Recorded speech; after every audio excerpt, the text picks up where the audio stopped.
Le soulard n'aime pas boire sans inviter son frère. Le rosicrucien s'entraide entre eux, mais les chrétiens cherchent toujours à se diviser. Voilà qui est bizarre, mes amis. Vous avez multiplié les noms comme si cela donnait la vie. Les catholiques, les protestants, les pentecôtistes. Et dans chaque groupe, on trouve encore des divisions. Mais tous vous prêchez l'amour. Alors, c'est quoi?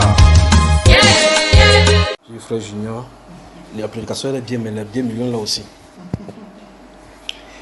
Donc, ce que nous allons voir dans les Saintes Écritures, il faut qu'il pose des jalons pour qu'on puisse. Alors, si vous voulez enregistrer pour que ça serve d'enseignement à tous ceux qui écouteront. Si vous voulez enregistrer. Dès que vous êtes prêts, on y va. Pendant qu'on y est, je donne quelques jalons encore. Dans les Écritures, à Bambaïba, il y a des enseignements spécifiquement à la bienfaisance. Dans ces enseignements-là, j'ai parlé des sources de bénédiction.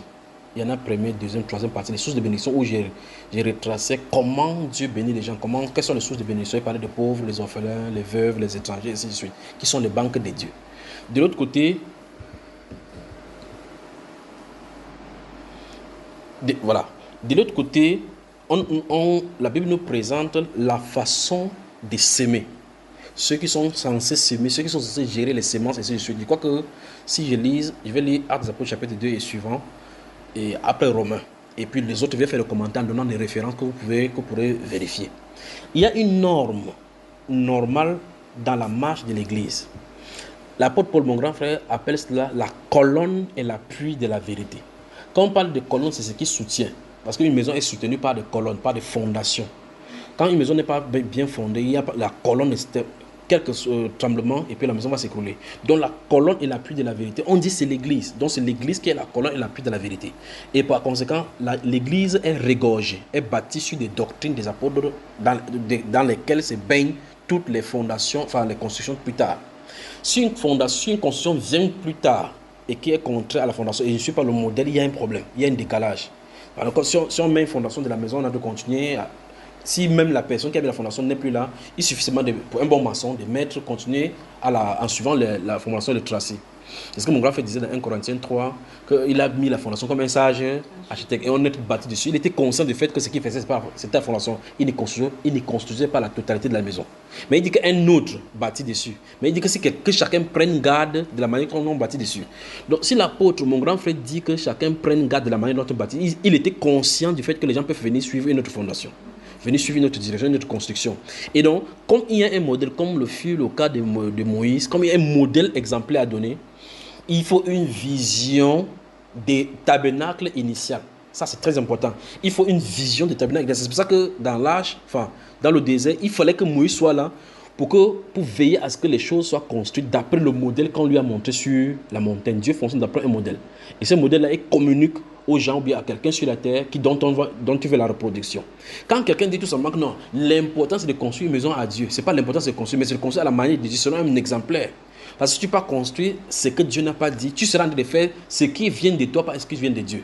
Parce que nous devons reproduire ce qui vient de Dieu. C'est Dieu qui doit produire son œuvre en nous. Ce qui vient de lui doit retourner à lui. Amen. Donc cela étant, il faut qu'on garde ceci à l'esprit. La fondation de l'Église est faite par les apôtres. Toute autre fondation est contraire. Et donc, l'une des grandes fondations, c'est le ministère de l'argent. Je crois que c'est mieux de l'appeler ainsi. Le ministère de l'argent au milieu du peuple de Dieu, c'est un grave ministère qui crée donc effectivement des désordres. Je vais lire donc le chapitre 2 de Actes des Apôtres à partir du verset 37. Et on va continuer. Après avoir entendu ce discours, ils eurent le cœur vivement touché et il dit à Pierre et aux autres apôtres, « Hommes frères, que ferons-nous » Pierre leur dit, « Repentez-vous et que chacun de vous soit baptisé au nom de Jésus-Christ pour le pardon de vos péchés et vous recevrez le don du Saint-Esprit. Car la promesse est pour vous, pour vos enfants et pour tous ceux qui sont au loin. » Je prends ici particulièrement, il faut que je justifie le pourquoi il prie ici. J'ai pris ici parce que s'il prenait avant, ça c'est le ministère du Seigneur Jésus-Christ. Ici, c'est la première prédication de l'Église ici. On nous introduit à la première prédication de l'Église la manière d'y entrer, et on va commencer à nous donner le style de vie de l'église. C'est pour ça qu'il est pris ici, depuis la fondation, pour qu'on va commencer à construire. Voilà. Et par plus, non, verset 39 encore, car la promesse est pour vous, pour vos enfants et pour tous ceux qui sont au loin, en aussi grand nombre que le Seigneur notre Dieu les appellera. Et par plusieurs autres paroles, il les conjurait et les exhortait, disant, sauvez-vous de cette génération perverse. Ceux qui acceptaient sa parole furent baptisés, et en ce jour-là, le nombre des disciples s'augmenta d'environ 3000 âmes. Écoutons, ils persévéraient dans l'enseignement des apôtres, dans la communion fraternelle, dans la fraction du pain et dans les prières. Le verset 42 donne clairement les 4 piliers. C'est-à-dire que les 4 coins de la maison qu'on a positionné. Voilà ce qui est positionné au verset 42. Donc quand vous construisez une maison de forme carrée, les 4 angles là-bas sur lesquels les trucs seront bâtis là-bas, les échafaudages seront bâtis, voilà ça.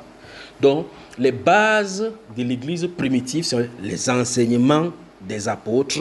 Regardons une fois de plus, on n'a pas dit les enseignements de n'importe qui. Les enseignements des apôtres, verset 42, dans la communion fraternelle, parce que les catholiques distribuent là, ça n'a rien à voir. Communion fraternelle, c'est-à-dire c'est le partage entre les frères. Hormis, il y avait des séances où les apôtres enseignaient pour donner la fondation, la formation. Il y a maintenant les communions, comme le Seigneur a dit, là où 2 ou 3 sont assemblés, je suis au milieu. Ça, on appelle la communion fraternelle. Comme maintenant, nous sommes de la communion ici, fraternellement. C'est ça dont il est question. Dans la fraction des pains, dans le monde, on partage le pain, et dans les prières. On dit dans les prières. Vous voyez qu'on peut se rencontrer à 2, à 3, on dit c'est le moment des prières, on prie. Voilà. Donc, c'était la vie de l'église là-bas. Voilà le pilier. Maintenant, autre chose va être mise là-bas à l'intérieur. Quand on construit une maison, il ne s'agit pas seulement de prier. Il faut la fenêtre. Il y a d'autres qui sont les fenêtres. Il faut la porte. Et quand on dit porte, c'est l'accès principal pour entrer dans la maison. On continue. La crainte s'emparait de chacun et il se faisait beaucoup de prodiges et de miracles par des apôtres. Et maintenant, tous ceux qui croyaient étaient dans le même lieu et ils avaient tout en commun. C'est notre Père Blanche. Ils avaient tout en commun. Parce que quand ils sont dans le même lieu, ils ont forcément tout en commun. Ils vendaient leurs propriétés et leurs biens et ils partageaient le produit entre tous selon le besoin de chacun. Là maintenant, il faut une explication. Donc nous sommes touchés par ça. J'ai dit sur le ministère des Finances ou le ministère d'Argent au milieu de l'Église. Maintenant, la question maintenant c'est comment est-ce qu'ils partageaient ça? C'est là le problème. Donc, la Bible nous fait comprendre qu'au milieu de l'Église, comme aujourd'hui, il y aura toujours des besoins. Il y a le besoin de chacun et mon besoin n'est pas le tien, n'est pas le tien, n'est pas le tien. Donc, chaque personne a un besoin spécifique. On n'a pas dit ici qu'on prenait, on vendait, on donnait la part égale à chaque personne. C'est-à-dire que s'il y avait 100 personnes à vendre 100 000, chacun prend 10 000. Ce n'est pas seulement les questions. On dit selon le besoin de chacun. Maintenant, le point c'est, ils vendaient, ils partageaient le produit, c'est-à-dire le résultante de ce qu'ils ont vendu entre tous. Selon le besoin de chacun. C'est-à-dire que si dans toutes ces personnes-là, si quelqu'un n'a pas de besoin, on ne lui donne absolument rien. Parce qu'on donne à ceux qui ont les besoins. Maintenant, gardons-nous la question, comment est-ce que ça s'est partagé? Parce que l'une des choses, c'est de vendre. Supposons que j'ai un terrain que je vends à 8 millions. Maintenant, après avoir vendu 8 millions, comment est-ce que je dois faire? Gardons-nous la question de la responsabilité. C'est ça qui est le grand thème sur lequel on va se baser maintenant. Et puis, il va dire maintenant l'erreur que nous faisons chaque fois. Mais dans la Bible déclare, ils étaient chaque jour tous ensemble assidus au temple, ils rompaient le pain dans les maisons et prenaient leur nourriture avec joie et simplicité de cœur, louant Dieu et trouvant grâce auprès de tout le peuple. Et le Seigneur ajoutait chaque jour à l'église ceux qui étaient sauvés. Gardons-le dans l'esprit, le Seigneur ajoutait chaque jour, le Seigneur lui-même ajoutait. Nous sommes au chapitre 3 maintenant, on avance. On peut avancer? On va lire seulement. Pierre et Jean montaient ensemble au temple à l'heure de la prière. C'était la 9e heure. Il y avait un homme boiteux de naissance qu'on portait et qu'on plaçait. Nous sommes dans le domaine des finances, donc les miracles, on va traverser là rapidement. Tous les jours à la porte du temple appelé la Belle pour qu'il demandât l'aumône à ceux qui entraient dans le temple. Cet homme, voyant Pierre et Jean qui allaient y entrer, leur demanda l'aumône. Pierre, de même que Jean, fixa les yeux sur lui et dit, « Regarde-nous ». Et il les regardait attentivement, s'attendant à recevoir de quelque chose. Alors Pierre lui dit, « Je n'ai ni argent ni or, mais ce que j'ai, je te le donne. Au nom de Jésus-Christ de Nazareth, lève-toi et marche. » Et le prenant par la main droite, il le fit lever. Au même instant, ses pieds et ses chevilles devinrent fermes. D'un saut, il fut debout et il se mit à marcher. Il entra avec eux dans le temple, marchant, sautant et louant Dieu. Tout le monde le vit marchant et louant Dieu. Il reconnaissait que c'était celui qui était assis à la belle porte du temple pour demander le monde. Et il fut rempli d'étonnement et de surprise au sujet de ce qui lui était arrivé. Comme il ne quittait pas Pierre et Jean, tout le peuple était étonné, accourut vers eux au portique dit de Salomon. Pierre, voyant cela, dit au peuple, hommes israélites, pourquoi vous étonnez-vous de cela? Pourquoi avez-vous les regards fixés sur nous, comme si c'était par notre propre puissance ou par notre piété que nous eussions fait marcher cet homme? Le Dieu d'Abraham, d'Isaac et de Jacob, le Dieu de nos pères, a glorifié son serviteur Jésus, que vous avez livré et régné devant Pilate, qui était d'avis qu'on le relâcha. Vous avez régné le saint et le juste, et vous avez demandé qu'on vous accorde la grâce d'un meurtrier. C'est par la foi en son nom que son nom a raffermi celui que vous voyez et connaissez. C'est la foi en lui qui a donné à cet homme cette entière guérison en présence de vous tous. Et maintenant, frères, je sais que vous avez agi par ignorance, ainsi que vos chefs. Mais Dieu a accompli de la sorte ce qu'il avait annoncé d'avance par la bouche de tous ses prophètes, que son Christ devait souffrir. Repentez-vous donc et convertissez-vous pour que vos péchés soient effacés, afin que des temps de rafraîchissement viennent de la part du Seigneur et qu'il envoie celui qui vous a été destiné, Jésus-Christ, que le ciel doit recevoir jusqu'au temps du rétablissement de toutes choses dont Dieu a parlé anciennement par la bouche de ses saints prophètes. Moïse a dit, le Seigneur votre Dieu vous suscitera d'entre vos frères un prophète comme moi. Vous l'écouterez dans tout ce qu'il vous dira.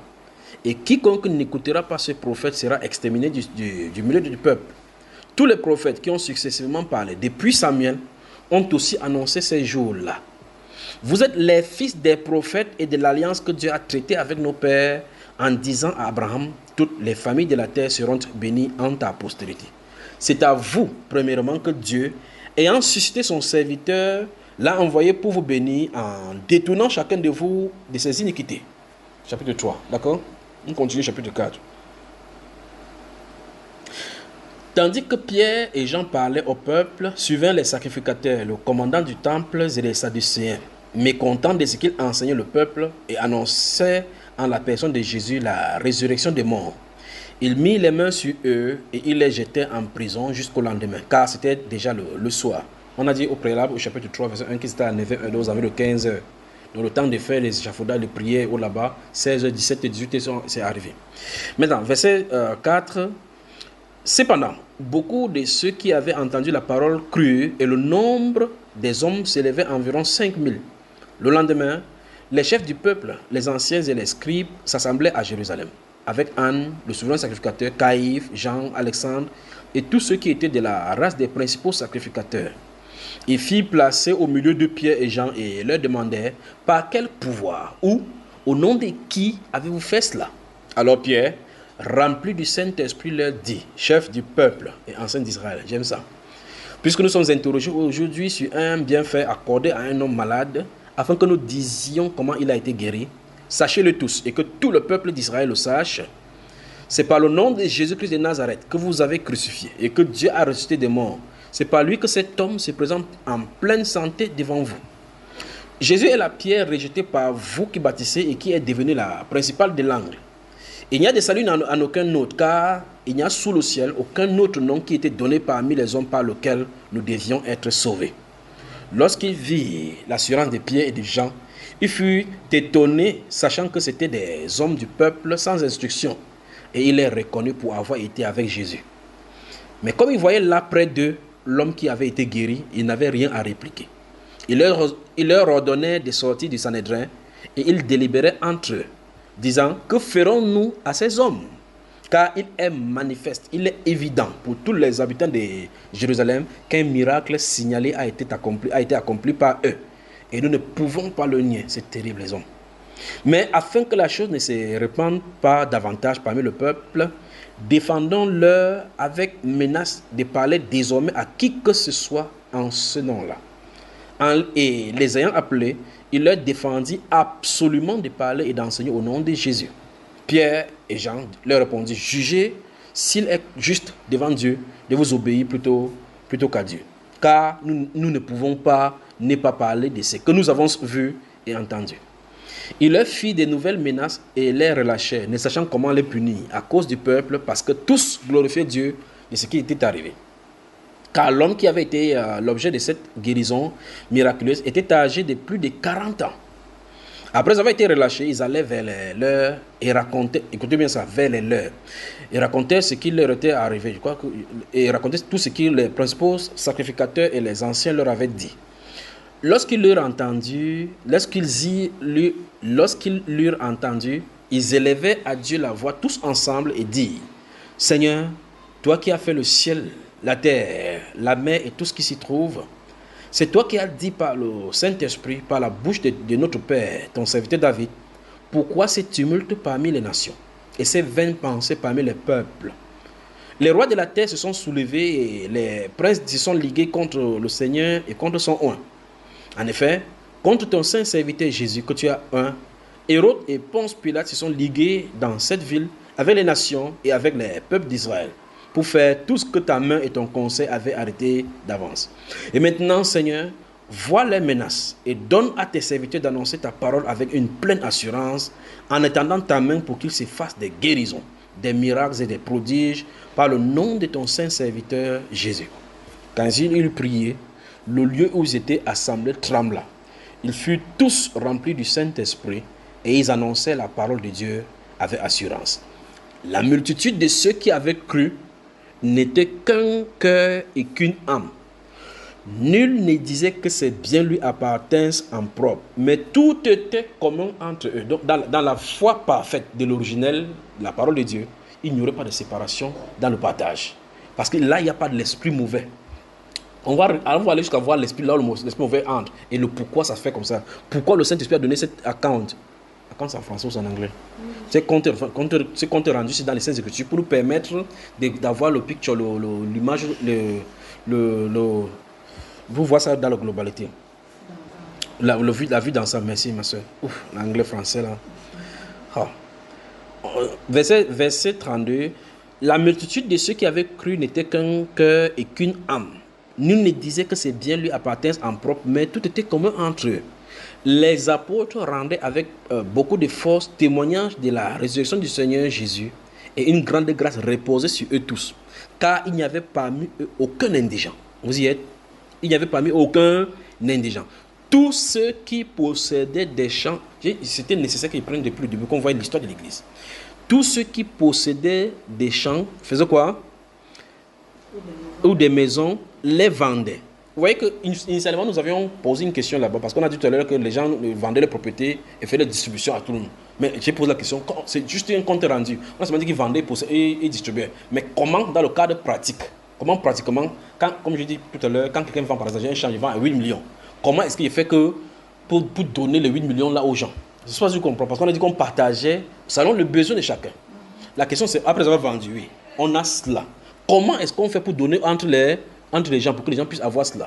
Donc, ici maintenant, on commence à avoir la réponse. C'est pour ça qu'il ne faut pas prendre un verset biblique et s'y figer. Il faut regarder la vue d'ensemble pour voir comment l'esprit fonctionnait dans l'époque. Maintenant, ici, on va commencer à avoir un bref des réponses.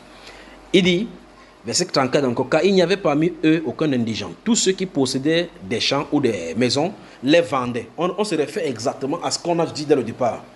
Apporter le prix de ce qu'ils avaient vendu. Donc maintenant, on va donner un éclaircissement de plus. Apporter le prix de ce qu'ils avaient vendu. Et le déposer aux pieds des apôtres.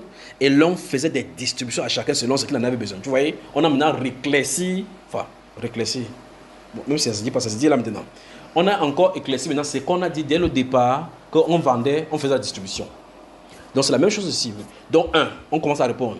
Lorsque les gens avaient des biens, qu'est-ce qu'ils faisaient? Ils donnaient aux pieds des apôtres. Et c'est normal. Parce qu'on dit 5000 personnes sont converties. Qui les connaît en réalité mieux? Qui les connaît? Vous voyez, si vous avez 5000 personnes, ce sont les dirigeants qui connaissent qui est qui en réalité. Parce que si Dieu leur donne la conduite à tenir par rapport à l'épouse, aux brebis, ils doivent connaître les besoins de ces. On dit quel est ce serviteur que le Seigneur a établi pour leur donner la nourriture au temps convenable. Donc ils doivent connaître les nourritures qu'il veut donner pour le besoin du peuple. Tu comprends? C'est pour ça que certaines personnes au milieu de l'église, ne connaissant pas ces choses-ci, font n'importe quoi. Et quand ils font comme ça, là, ça détourne l'attention. Vous remarquez que les pasteurs, quand on n'a pas saisi, voici comment ça se passe. Quand quelqu'un vient, quand il est riche, on lui donne un poste. Pour le maintenir. Pour le maintenir, on te donne un poste d'ancien, on t'embrouille. Après, on te dit qu'il y a tel projet, il faut faire comme ça, faire comme ça. C'est pas comme ça que ça se passe. Ce n'est pas comme ça. L'œuvre de Dieu ne se passe pas comme ça.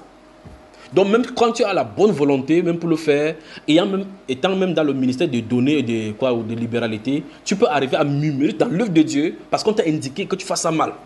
En murmurant comme ça, tu en es de faire un service pour le Seigneur, mais le fait que les gens abusent, ça te pousse à murmurer contre le Seigneur. Pourtant, ça ne doit pas se faire. Si les choses sont faites selon la règle de l'art, il n'y aura pas de problème. Chacun fera sa chose comme il se doit.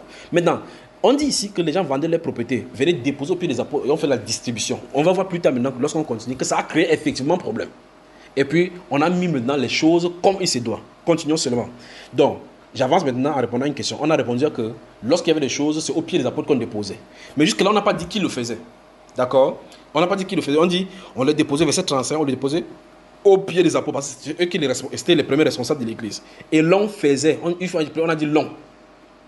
L'on faisait des distributions à chacun selon ce qu'il avait besoin. Donc, sous réserve ici, ça veut dire quoi concrètement? Ça veut dire que les apôtres, c'est ce que le verset sous-entend, les apôtres pouvaient donc déléguer les gens maintenant que faites comme ça, faites comme ça, faites comme ça. Maintenant, on continue. Joseph, surnommé par les apôtres Barnabas, ce qui signifie fils d'exhortation lévite, originaire de Chypre. Tous les renseignements qu'on a dit ici, j'ai expliqué ça dans un enseignement, il y a un problème avec ce verset-là concernant Barnabas, ce qu'on a dit là. On dit Joseph, surnommé par les apôtres Barnabas, ce qui signifie fils d'exhortation chypriote, originaire de Chypre, qui est lévite. Il y a un problème. Regardez comment on donne tant de renseignements sur quelqu'un dans un seul verset. On dit vendit un champ, parce qu'en réalité, il n'avait pas le droit en tant que lévite de posséder un champ. Vendit un champ qu'il possédait, apporta l'argent et le déposa aux pieds des apôtres. C'est là le chapitre 4 fini. Maintenant, vous voyez que jusqu'ici, personne n'a le problème dans l'église du Nouveau Testament par rapport à la façon dont c'est géré. Il dit bien, personne n'a de problème. On a dit en amont qu'il n'y avait point d'indigent. 2, qu'il y avait une grande grâce qui reposait sur les apôtres. 3, que le peuple les louait hautement tous à cause de ce que Dieu faisait. Donc ça veut dire que, remarquez bien, il n'y a pas un décret nulle part. Depuis qu'on a lu depuis l'église, là, depuis qu'on a commencé l'histoire de l'église, où on a dit repentez-vous, convertissez-vous. Il n'y a pas eu un verset où quelqu'un a prêché que vendez vos biens. Ça commence à poser un problème. Je dis bien, depuis que toi et moi, nous avons lu ça maintenant, on n'a pas vu un endroit où les apôtres ont prêché sur vendez vos biens et venez donner. Nous sommes d'accord? On n'a pas vu un endroit où il a dit apportez le matériel, il s'était concentré sur la personne de Jésus. Maintenant, ma question c'est, qu'est-ce qui pousse ces gens-ci à aller vendre les propriétés, venir donner aux apôtres? Encore que, aucun verset ne nous dit ici, ni aucun passage, ni aucune chose qui sous-entend, ne nous dit ici que quand on donnait aux apôtres, les apôtres disaient que maintenant on a trop souffert, puis on nous a tapé l'autre jour, c'est pour notre argent. On a vu ça quelque part. On nous a donné le compte rendu. Dans la vérité, quand on déposait cela, on distribuait à chacun selon son besoin. Ça veut dire que si l'apôtre tel avait besoin de 5 000 et qu'un fidèle tel avait besoin de 50 000, on donne 50 000 à ces fidèles, on donne 5 000 à cet apôtre, pas vrai frère? Parce qu'on a dit selon le besoin de chacun. On n'a pas dit que non, comme tu es un grand apôtre, il faut que tu prends 4 millions, l'autre prend 10 000. Vous voyez là, ça va mettre les murmures. Donc, je veux qu'on soit clair sur une chose, il n'y a pas eu de prédication sur vendez vos biens et venez donner ici. Il n'y a pas eu de prédication sur nous avons besoin de l'argent pour aller fonctionner. 3, il n'y a pas eu de prédication pour dire quand les apôtres prennent ça, c'est le bénéfice du ministère. Nous sommes d'accord là-dessus, n'est-ce pas? On nous a donné le renseignement qu'ils ont fait ça de façon spontanément. Et si les gens le faisaient sans contrainte, cela sous-entend dans la règle de l'esprit que c'est l'esprit qui les poussait à faire. Et donc quand l'esprit les poussait à aller vendre, ils n'avaient pas de contrainte. Ils savaient qu'ils s'en débarrassent de cela selon l'amour de Dieu, pas par contrainte d'un homme. C'est-à-dire que ce n'est pas parce qu'on nous a lessivé le cerveau en pointant du doigt du haut du pupitre que ça les a poussés à les faire. C'est poussé par le Saint-Esprit qu'ils l'ont fait. C'est pour cela donc que les gens pouvaient prendre ça avec simplicité et joie dans la gaieté parce que le Saint-Esprit était derrière. D'accord? Maintenant, on finit au chapitre 4 avec Joseph, le gars appelé Barnabas, fils d'exhortation, qui a vendu, déposant le... plus tard, on va rencontrer cet homme comme étant qui? Barnabas, dans les Écritures, on va le rencontrer comme étant apôtre. Nous sommes d'accord? Barnabas, c'est lui qui va se finir par marcher partout au chapitre 14, sous les yeux, chapitre 14, il partait exhorter les gens parce que c'était fils d'exhortation. Donc c'est un apôtre, on dit l'apôtre Barnabas et Saul. Donc c'est un apôtre, lui-même qui vend un champ, il part déposer au pied des apôtres. Donc ça veut dire que personne n'était épargné. On continue au chapitre 5. Le chapitre 5 commence par un mot. Je vais tout ensemble, on lit le mot là. Le seul mot. Le chapitre 5 commence par mais. Donc, on voit donc, le Saint-Esprit montre là un changement de pensée déjà, depuis le chapitre que l'Église a commencé, mais ça veut dire que quelque chose est entré. La dégringolade de l'Église, tous les problèmes qu'on va continuer jusqu'à aujourd'hui, va commencer à cause de ces merci. Et il vient tous les problèmes de l'église. Y compris ce qu'on va lire dans 1 Corinthiens, 2 Corinthiens, les problèmes de Romains, c'est à cause de ces mains. Parce que dans l'original, il n'y a pas de mains. Tout était en commun, tout ça avait personne, on dit, personne n'osait dire que celui-ci, les choses lui étaient en propre. Donc c'était dans la communion parfaite du Saint-Esprit, dont l'esprit d'amour régnait au milieu d'eux, au point où ils étaient aveuglés au niveau de l'appartenance propre. Mais, il y a un mais. Dès qu'il y a un mais, remarquez bien, dès à présent, à partir de maintenant, les mauvaises choses vont commencer dans l'église. Mais. Alors qu'est-ce qui s'est passé? Ceci nous montre que malgré que le Saint-Esprit soit là dans un milieu, quelqu'un peut toujours introduire de mauvaises pensées, de mauvais grains, de mauvais comportements. C'est l'église qui nous présente cela. Ça, c'est l'église originale où l'apôtre Paul se trouve, où les pieds se trouvent, où tout le monde se trouve, où le Saint-Esprit se trouve dans toute la puissance. Quelqu'un y est. Mais. Alors, si on prend ça, on retransporte dans le jardin. Quand le jardin était encore parfait, où il n'y avait pas de brin de pensée, où quelqu'un peut penser à ce qu'on appelle masturbation, quoi que ce soit, il y avait un intrus dans le jardin. Donc dans le parfait, le plus parfait, il y avait un intrus. Nous qui sommes venus d'hier comme ça, que avant tu nais, que tu as vu la pornographie, que tu n'as pas venu. Tu t'es converti par la grâce de Dieu. Tu penses que tu vas faire comme ça, que j'ai suivi Satan. J'ai les yeux ouverts, il ne doit rien faire, tu parles. Je sais pas si vous comprenez. Si à l'original de l'origine de la Genèse, il a pu entrer. À l'origine de l'église, voici ça. Ça ne fait pas encore 20 ans que Christ est parti. Pas encore 20 ans. Regarde ce qui se passe. Pas encore 20 ans. Regarde ce qui se passe. Continuons donc. Mais un homme nommé Ananias avec Saphira, sa femme, vendit une propriété. Vous voyez qu'on est toujours dans le ministère des données, dans le partage. Donc ici, on parle du matériel ici de l'église. Et retint une partie du prix, sa femme le sachant, puis il apporta le reste et le déposa au pied des apôtres. Une fois de plus, ça dit que c'était déjà connu que quand on vend, on dépose au pied des apôtres. Le principe est donc fondé. Puisque nous avons dit que c'est l'enseignement des apôtres, la fondation est là. Donc quand on a une propriété, on dépose au pied des apôtres, pas autrement. Au pied des apôtres. Et on va voir donc ce qui arrive lorsque ces principes sont bafoués. On va voir donc ce qu'il en est. Donc d'une part, écoutez bien, d'une part on va voir que le principe est bafoué si l'apôtre reçoit, ou bien si les apôtres reçoivent et ne font pas bon usage selon la règle de l'esprit. On va voir le cas ici. De l'autre côté, on va voir si quelqu'un a une propriété, il ne dépose pas au pied des apôtres et fait au milieu de l'église comme il le veut, comme il se sent. À cet instant, on va voir encore une fois de plus quelle est l'implication. Ces deux cas, quand ce n'est pas mal géré comme l'église le fait, enfin comme à la fondation de l'église, ça va toujours amener le problème au milieu de l'église. Et ça, on va sortir en arrangeant cela. Vous êtes d'accord? Ce qui a laissé passer autour de cette table, c'est vous en êtes d'arranger quelque chose qui traverse des millénaires au milieu de l'église. Et nous sommes en train de participer là ensemble de cela. Donc ce qui a laissé passer au courant de la terre. Souvenez-vous quand j'ai donné un exemple sur le magma tout à l'heure, vous voyez que le magma a coulé. Le magma, ça peut être là-bas dans le jardin, enfin le magma qui se trouve au mont à RDC maintenant. À un moment donné, ça coule. Quelque chose, une fissure. Et puis la tectonique des plaques peut dire il y a la discontinuité de Méhomono ici, petit à petit, quand il y a fissure, quand se trouve une fissure commence. Petite lave commence, boum. Et qu'il y a remis maintenant, tout le village doit être évacué. Alors que tu avais fait ton projet d'échange, tu avais fait ci, mais il faut aller au rythme du magma. Mais à l'issue de ce magma-là, il y a la fertilisation. Donc, et chaque fois que le Saint-Esprit permet qu'il y ait une chose comme ça, c'est pour enseigner. Chaque fois qu'elle a enseigné, depuis le jardin, quand le péché est entré, c'est pour montrer l'attribut du Sauveur. Il a permis que le péché soit là pour montrer l'attribut du Sauveur. Le Seigneur Jésus-Christ règne au milieu de son Église. Donc, cette fondation, ce que nous allons mettre maintenant, vous allez passer, et là, devant nous, se trouve dans une reconstitution, une reconsidération, une restructuration d'une norme biblique qui a été bafouée. Et je rends grâce à Dieu pour ce que le Saint-Esprit a fait maintenant. D'accord? Voilà. Mais un homme nommé Ananias, avec Saphira, sa femme, vendit une propriété et retint une partie du prix, sa femme le sachant. Puis il apporta le reste et le déposa au pied des apôtres. Nous avons vu donc que désormais, quand on vend au pied des apôtres, Pierre lui dit, et là maintenant ça rejoint ce qu'il vient de dire tout à l'heure. Pierre lui dit, Ananias, pourquoi Satan a-t-il rempli ton cœur au point que tu mentes au Saint-Esprit et que tu aies retenu une partie du prix d'argent? Donc, ça commence à nous donner une loi de l'esprit. La loi de l'esprit de foi. Je veux que vous me saisissez bien maintenant. Malgré que les apôtres n'ont pas prêché concernant ces situations et que c'est le Saint-Esprit qui a diligenté ces commandements dans le cœur, le Seigneur prend cela exactement comme une loi spirituelle.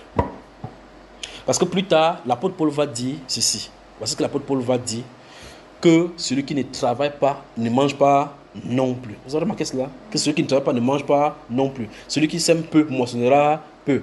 C'est l'apôtre qui va venir développer tous ces branches-là. Mais dès le départ, c'est le Saint-Esprit qui l'enseigne.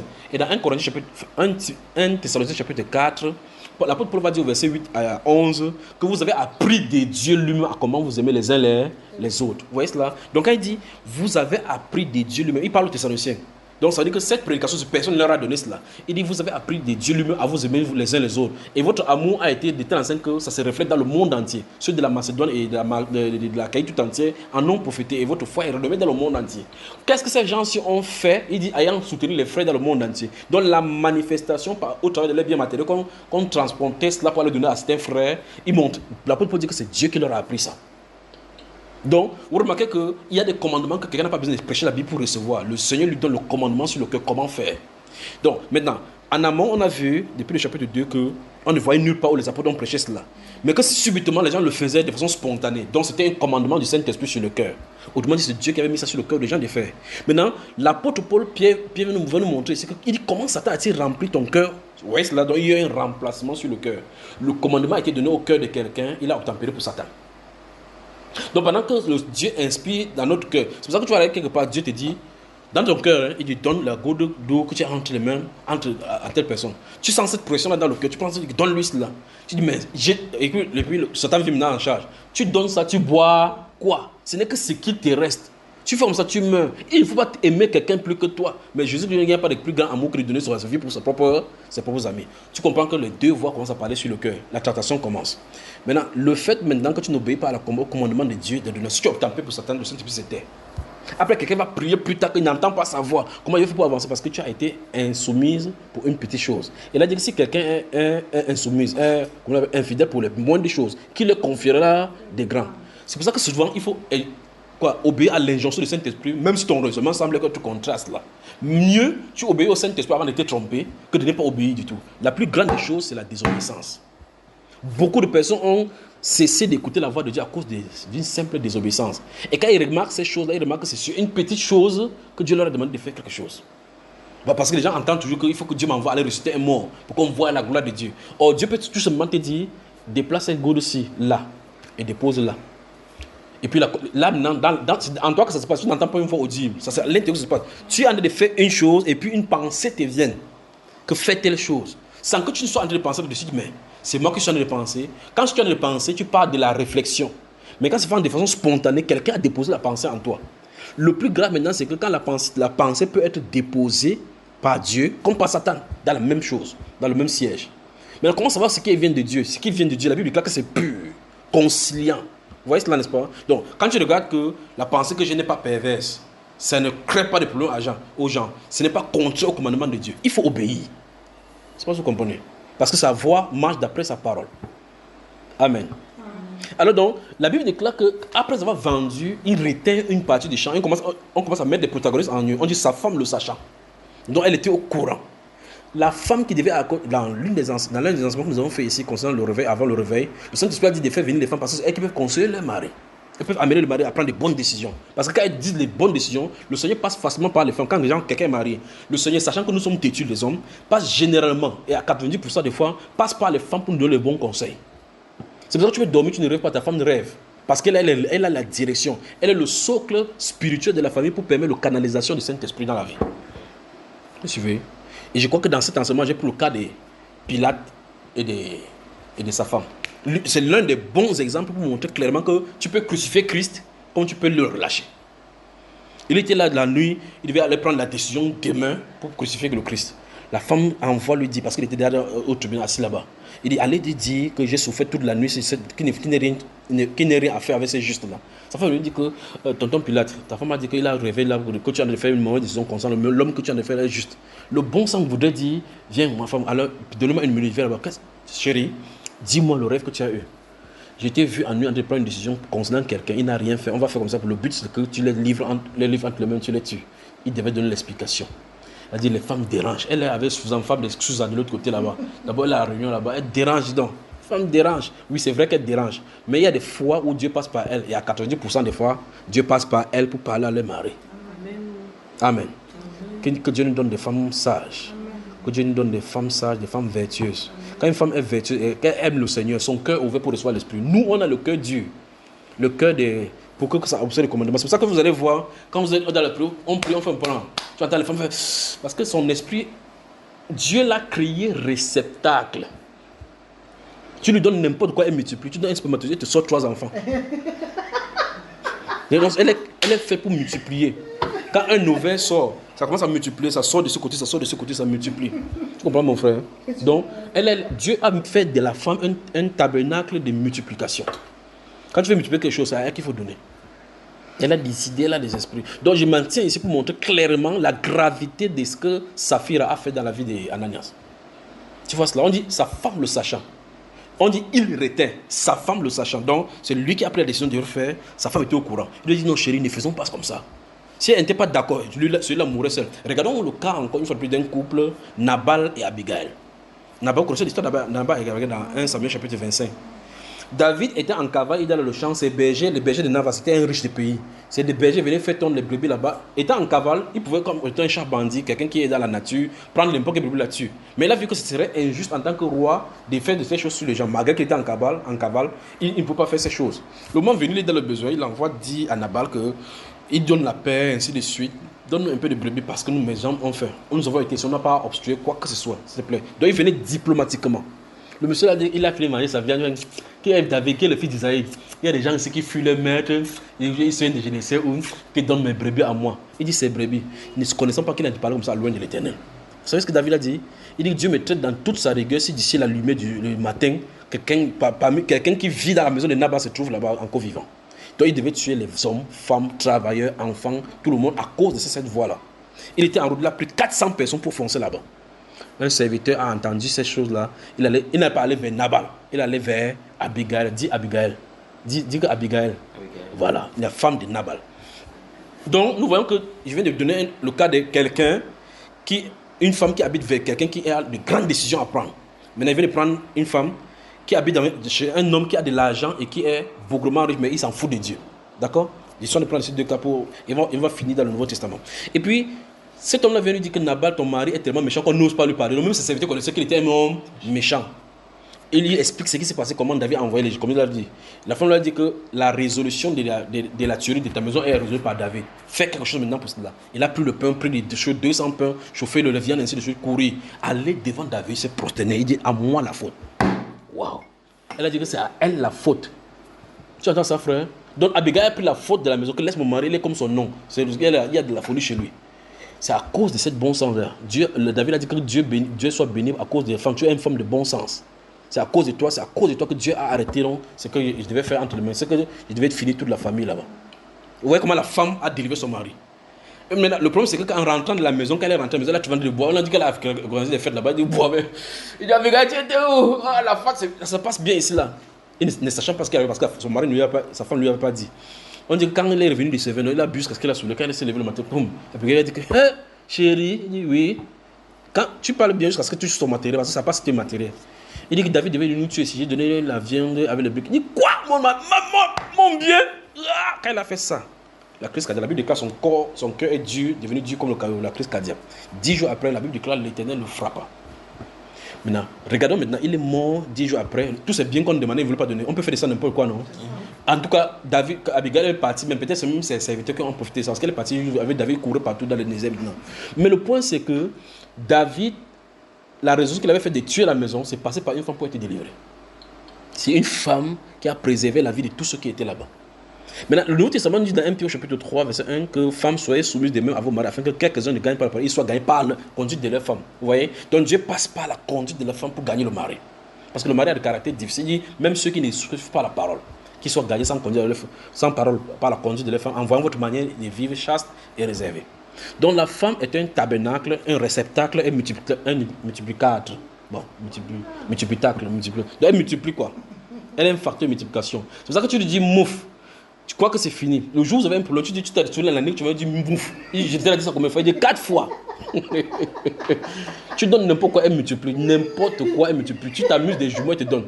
L'homme ne donne pas les jumeaux, c'est la femme qui donne. Donc tu donnes ça, ça entre la main, ça se sépare. Je ne sais pas comment elle prend un spermatozoïde, parce qu'on dit que c'est un spermatozoïde qui féconde. Elle prend ça, elle divise. Ses yeux se divisent à l'intérieur. Les triplés, les quintuplés. Alors, donc on revient ici. Alors, le verset nous dit que c'est qui encore là? Il y a quelqu'un? C'est pas ici. Non, assieds-toi là. Tu veux profiter? Vérifie. Ça, c'est Sœur Grâce. Alors, la Bible nous dit que Ananias, gardons l'esprit là où on est en train d'aller, que Ananias, il y a eu un homme, Ananias et Saphira. Donc, vous voyez que c'est l'homme qui a pris la mauvaise décision. Mais on dit la femme le sachant.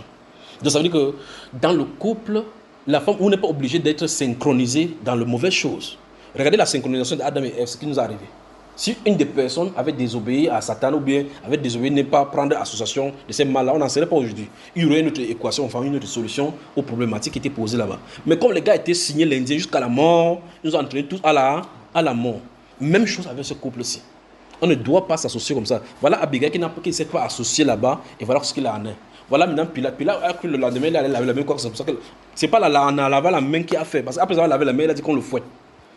Vous voyez cela? Donc, il pouvait faire que non, je ne le fais pas à cause de ce que ma femme m'a dit. Mais elle a compris plutôt parce qu'elle a peur de sa place, son titre. Cette femme-ci, Saphira, devrait dire à son mari que non, depuis qu'on est en assemblée là, tu as vu quelqu'un faire ce qu'on est en train de faire. Mais voici le problème. Ils sont deux dans la maison. Ils sont deux. Ils sont de faire leur truc chez eux. L'assemblée va se réunir peut-être vers 16h. Ils se quittent là-bas pour faire. Ils ont tissé leur complot là-bas, fait les choses, mais ne sachant pas qu'ils étaient sous la conduite de l'esprit mauvais. Tu vois ce qu'il t'a dit que si une inspiration vient, quand tu vois que c'est contraire à ce que Dieu a établi, à ce que la façon dont fonctionner, ça vient forcément du malin. Le malin est en train d'entrer. Or, il n'entrera pas seulement pour te dire qu'il va tuer. Il suffit seulement qu'il te fait que tu déplaces une borne un peu. À tel instant que tu as décalé un peu, tu es entré dans son piège. Est-ce que le Saint-Esprit lui dit ici, comment Satan a-t-il rempli ton cœur au point où tu mentes au Saint-Esprit? Il ne faut pas croire que c'est le mensonge. Vu qu'il a vendu, il a pris une partie, il a donné une partie. La question pour lui, ce sera, est-ce qu'il n'est pas donné? Il a déjà donné. Mais pour Dieu, ce n'est pas ça. Les motivations et la façon de le faire comptent pour lui. Dans 1 Samuel chapitre 15, quand il a envoyé Saül d'aller tuer, il a dit, tue tout, enfant, nourrisson. Il est allé là tuer, il a laissé les bœufs. Quand il a vu le prophète, il a dit, oh, sois béni de l'Éternel, j'ai observé à la voix de Dieu. Donc, d'après son standard, il a fait ce que Dieu lui a dit. Mais le prophète dit, quel est ce bêlement que j'entends là-bas? Il dit, ah, j'ai oublié. Le peuple a cru bon de retenir les grâces, le bébé grâce là-bas, pour pouvoir offrande à l'Éternel ton Dieu. Il dit, ah bon, oui, l'Éternel mon Dieu, oui. Il t'avait dit quoi, lui? C'est pas toi. Mais combien c'est les petites choses comme ça, les petites choses. Dieu n'était, s'il avait voulu le sacrifice ou le il t'aurait dit que retiens-moi ça, mais il t'a dit, tue ça. C'est pas toi à faire ce qui est bon pour Dieu. C'est à Dieu de nous prescrire ce qu'on va faire, ce qui est bon pour lui. Donc si Dieu dit que je fasse quelque chose, même si ça semble être bon, ça semble pas être bon pour moi, je le fais parce que Dieu a dit. À cause des brebis gras, Dieu a déchiré la royauté sur lui. Tu vois ça, frère? Donc, lorsque nous recevons une inscription, une instruction, et que quelques instructions viennent par la suite qui semblent contraires à cette instruction divine qui est donnée, on va mettre ça de côté. Mais le point, vraiment, il m'arrête ici pour dire, Satan est entré en milieu d'eux de façon subtile au travers des chrétiens. Parce qu'on ne dit pas que c'était le mondain. On dit, mais un homme appelé, regardons. Mais un homme nommé Ananias, avec Saphira, sa femme, vendit une propriété. Donc, s'ils font déjà ces choses que les chrétiens faisaient, ils étaient au milieu ensemble. Ça veut dire que c'était des gens qui étaient communions ensemble. Ils étaient en communion ensemble. Quand on dit qu'ils vendaient aussi une propriété, ça suppose que initialement, quand les autres ont vendu une propriété, certainement, ils en ont profité. Donc, ils étaient frères bien, jusqu'à ce que cet événement-ci arrive. Jusqu'à ce qu'on voie la nature. Mais un homme nommé Ananias, avec Saphira, sa femme, vendit une propriété et retint une partie du prix d'argent. Sa femme, le sachant, puis apporta le reste et le déposa au pied des apôtres. Donc, s'il participe, c'est que les apôtres prennent. Donc, c'était un croyant au milieu d'eux. Je m'arrête ici pour poser une question. Supposons que nous sommes au chapitre 5. Supposons qu'au chapitre 2, lorsqu'on a dit qu'ils s'étaient convertis, supposons que lors de la chapitre 2 de la prédication, on dit qu'ils étaient presque 3000 hommes qui se sont convertis. Supposons que Ananias et Saphira eussent été convertis à ce moment-là. Et puis Pierre le regarde comme ça que Ananias, Saphira, venez ici. Mourez. Il dit, hey, il meurt, on le tue, on peut les enterrer. Pierre fait tout le monde que voilà, ça c'est des mauvais grains. N'est-ce pas, frère? Il les tue. Qui pouvait croire qu'Ananias et Saphira sont les mauvais grains? Personne. On va dire, mais tu les tues pourquoi? Il dit non, c'est parce que demain ils vont voler, ils vont laisser, Satan va entrer dans leur cœur et on va les contrôler. Il dit non, comment tu peux savoir ce qui va arriver? Donc on laisse le Saint-Esprit faire ce qu'il a fait pour qu'on voit la nature de quiconque. Tu as vu ça encore ici? Donc, puisqu'ils étaient ensemble, le Saint-Esprit qui guérit au travers de Pierre a laissé jusqu'à ce qu'il arrive à son terme. C'est jusqu'à ce qu'elle arrive au bout de ses actions et qu'on voit pour qu'il donne les enseignements aux autres. Parce que si il arrête le processus en route, personne ne pourra croire. Même Dieu a laissé ces mêmes principes là depuis le ciel. Je me sens vraiment bien cet après-midi. Je m'en fous des autres programmes là. C'est toi ici. Ça, c'est ma femme. Je recommence encore pour que tu entendes. Il disait ici, on dit, mais un homme nommé Ananias avec Saphira, sa femme, vendit une propriété. 1. Ça veut dire que c'était un chrétien qui était au milieu de déjà depuis. 2. Avant d'arriver à ce moment-ci, on n'avait jamais su qu'Ananias et Saphira étaient comme ça, jusqu'à ce qu'il arrive à ce moment. Et j'étais disant donc à mes frères que supposons que Pierre, au chapitre 2, les avait tués. Il avait revenu Ananias comme ça. Ananias et Jean, tuons le gars, tuons-le. Il pouvait tuer. Et tu pars au milieu de l'assemblée. Toute l'assemblée dit, mais Pierre, c'est quoi? Ta puissance, c'est pour tuer? Donc, tuons-le parce que dans le chapitre 5, là, va nous créer des problèmes. Quelqu'un pouvait être au courant. C'est comme ça que Dieu a fait dès le départ. Quand Satan, le chérubin qui a créé le problème dans l'humanité, quand il a commencé, Dieu dit dans les Saintes Écritures, dans Ézéchiel chapitre 28, il dit que tu disais en ton cœur. Tu disais en ton cœur. Disait, les autres anges ne comprenaient pas. Donc le Seigneur restait tranquille pour le laisser, pour qu'il développe ce qu'il a développé. Parce que s'il fait comme ça, Dieu fait comme ça, il se tourne vers lui. Et tu bam, les autres chérubins disent, mais le Père, si, il tue les gens comme ça pourquoi? Il ne veut pas comprendre. Il ne pouvait pas comprendre. Tu comprends bien cela, n'est-ce pas? Les gens devaient dire que non. Les anges devaient servir Dieu par peur, pas par crainte. On dit que il peut faire comme ça que peut-être tu secoues les encens comme ça 2 fois, 3 fois. Il dit qu'il t'a demandé que tu secoues comme ça. Non, bang! Donc tu vas commencer à secouer comme ça, en mettant Dieu comme ça sur le trône que le Père peut tuer quelqu'un ici. Tu comprends ça, frère? Il laisse. Et puis tu entends le prophète dire, te voilà tombé du ciel, astre brillant. Toi, tu es vaincu, tu es descendu jusqu'au séjour des morts, le séjour des mots-cris. Tu disais en ton cœur, je monterai sur le chemin, Donc, Dieu a laissé qu'il mette à nu ses plans. Maintenant, la Bible déclare donc que quand la condamnation de ces hommes-ci est juste. Parce que quand il va se lever pour condamner, on va dire que non, le jugement est juste. Et quand tu exerces le jugement, tout le monde l'approuve. Donc Dieu n'est pas un juge qui tue les gens avant l'accomplissement des actes. Il te laisse, tu vas au bout, jusqu'à ce que quand tu commets tes actes, parce que quand on va condamner, toi-même tu vas savoir que tu as fait ces actes-là. Il y a des moments dans ton cœur, tu peux savoir que, bon, cette année, la session on l'arrête, on dit, Ananias, tu sais que tu as un fingon au milieu de nous. Il dit, vous voyez, Pierre me juge. Et s'il est d'une tribu, l'autre est d'une tribu, il dit, tu dis que les bassards sont dangereux. C'est pas ça. C'est comme ça qu'on va faire. Mais qu'est-ce qui se passe? Dieu laisse. Si dès le départ, prenons aussi Jésus. Si dès le départ, il voit Judas comme ça, il dit, hé, Judas. Le père me montant en haut que c'est toi qui le me tuer. Ah, pam, il tue Judas Iscariote. On serait aussi là où je frère. C'est que personne d'ailleurs revenu chez Jésus. On dit que le type là, il tue les gens. Tu tentes là, il te tue. Il a même tué un type là-bas pour rien. Pas vrai, frère? Oh, même les gens qui avaient fait quelque chose, qui l'avaient insulté, qui l'avaient outragé, il ne les a même pas tués. Il les a laissés aller jusqu'au bout. Pourquoi? Parce qu'il sait ce qui est dans l'homme. Il sait que l'homme peut te dire aujourd'hui, béni sois-tu. Il dit demain, tu es maudit. Tu vois ça? C'est pour ça que la Bible déclare qu'il ne tient pas compte de ce que l'homme dit. Il y a un monsieur que quand David était en disgrâce devant Dieu, il passait vers le monter par terre. Il dit, qui t'avait demandé à envoyer demander au roi? Le fils d'Isaïe, il dit que va maudit. Joab a tiré le paix que mon Seigneur, donne-moi l'opportunité de tuer ce type. Il dit, qu'est-ce que je veux faire avec vous, fils de Théruja? Vous avez fait comment? Laisse-le. Si Dieu lui a demandé de maudire, qu'il maudisse. Ça vient de Dieu. Il a continué son chemin. Après, Dieu a fait ce qu'il avait à faire avec Adonijah. Dès qu'il a fini avec Absalom, il a encore fait revenir à Jérusalem. Il passait par le même que tu vas chercher dans la maison. Tonton David, le roi David, viens éternellement. Hein? Laisse-moi comme ça, je suis un pauvre type. Il ne savait même pas ce qu'il me prenait, pas vrai, frère? S'il avait tué, il ne devait pas avoir cet esprit de repentance. Donc, dans un sens ou dans un autre, on ne faut pas condamner quelqu'un sans que la personne ait posé l'acte. D'accord, frère? Et généralement, quand les gens portent l'acte aussi, ça lui permet de se découvrir. Parce que c'est Ananias et Saphira, si tu leur dis d'abord que la cupidité est sur votre cœur, ils vont dire non, moi, je ne suis pas ma cupide. Jusqu'à ce qu'ils se mettent à l'acte. Jusqu'à ce que Satan entre et prend possession de ce cœur pour voir vraiment la véritable nature. Continuons. Verset 3. Pierre lui dit, Ananias, pourquoi Satan, le point ci me dérange. Pourquoi Satan a-t-il rempli son cœur? Le cœur du chrétien doit être rempli du Saint-Esprit. Comment Satan a-t-il entré à l'intérieur? Donc, Satan est un maître à jeu pour contrôler le matériel. Ça veut dire que quoi? Ici, on ne dit pas que c'est dans l'adoration que Satan est entré. Mais lorsque le matériel est tombé entre les mains. C'est pour ça que la Bible déclare que le Dieu de l'argent, c'est Mammon. Tu as vu cela? Donc quand tu es comme ça, si ton cœur n'est pas sous le contrôle du Saint-Esprit, il te contrôle.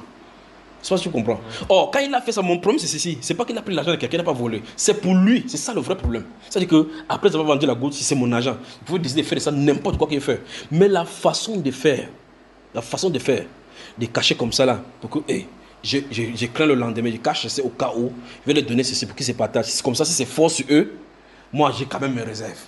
Il n'y a pas d'égalité en amour là-dedans. C'est ça le problème.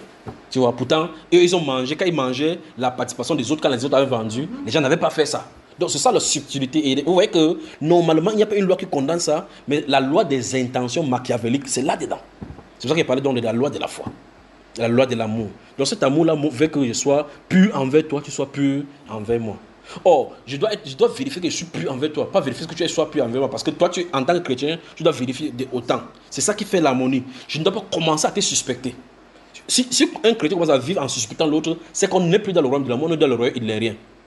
Ça se comprend. Donc moi, je préfère que les chrétiens me fassent ça 100 000 fois.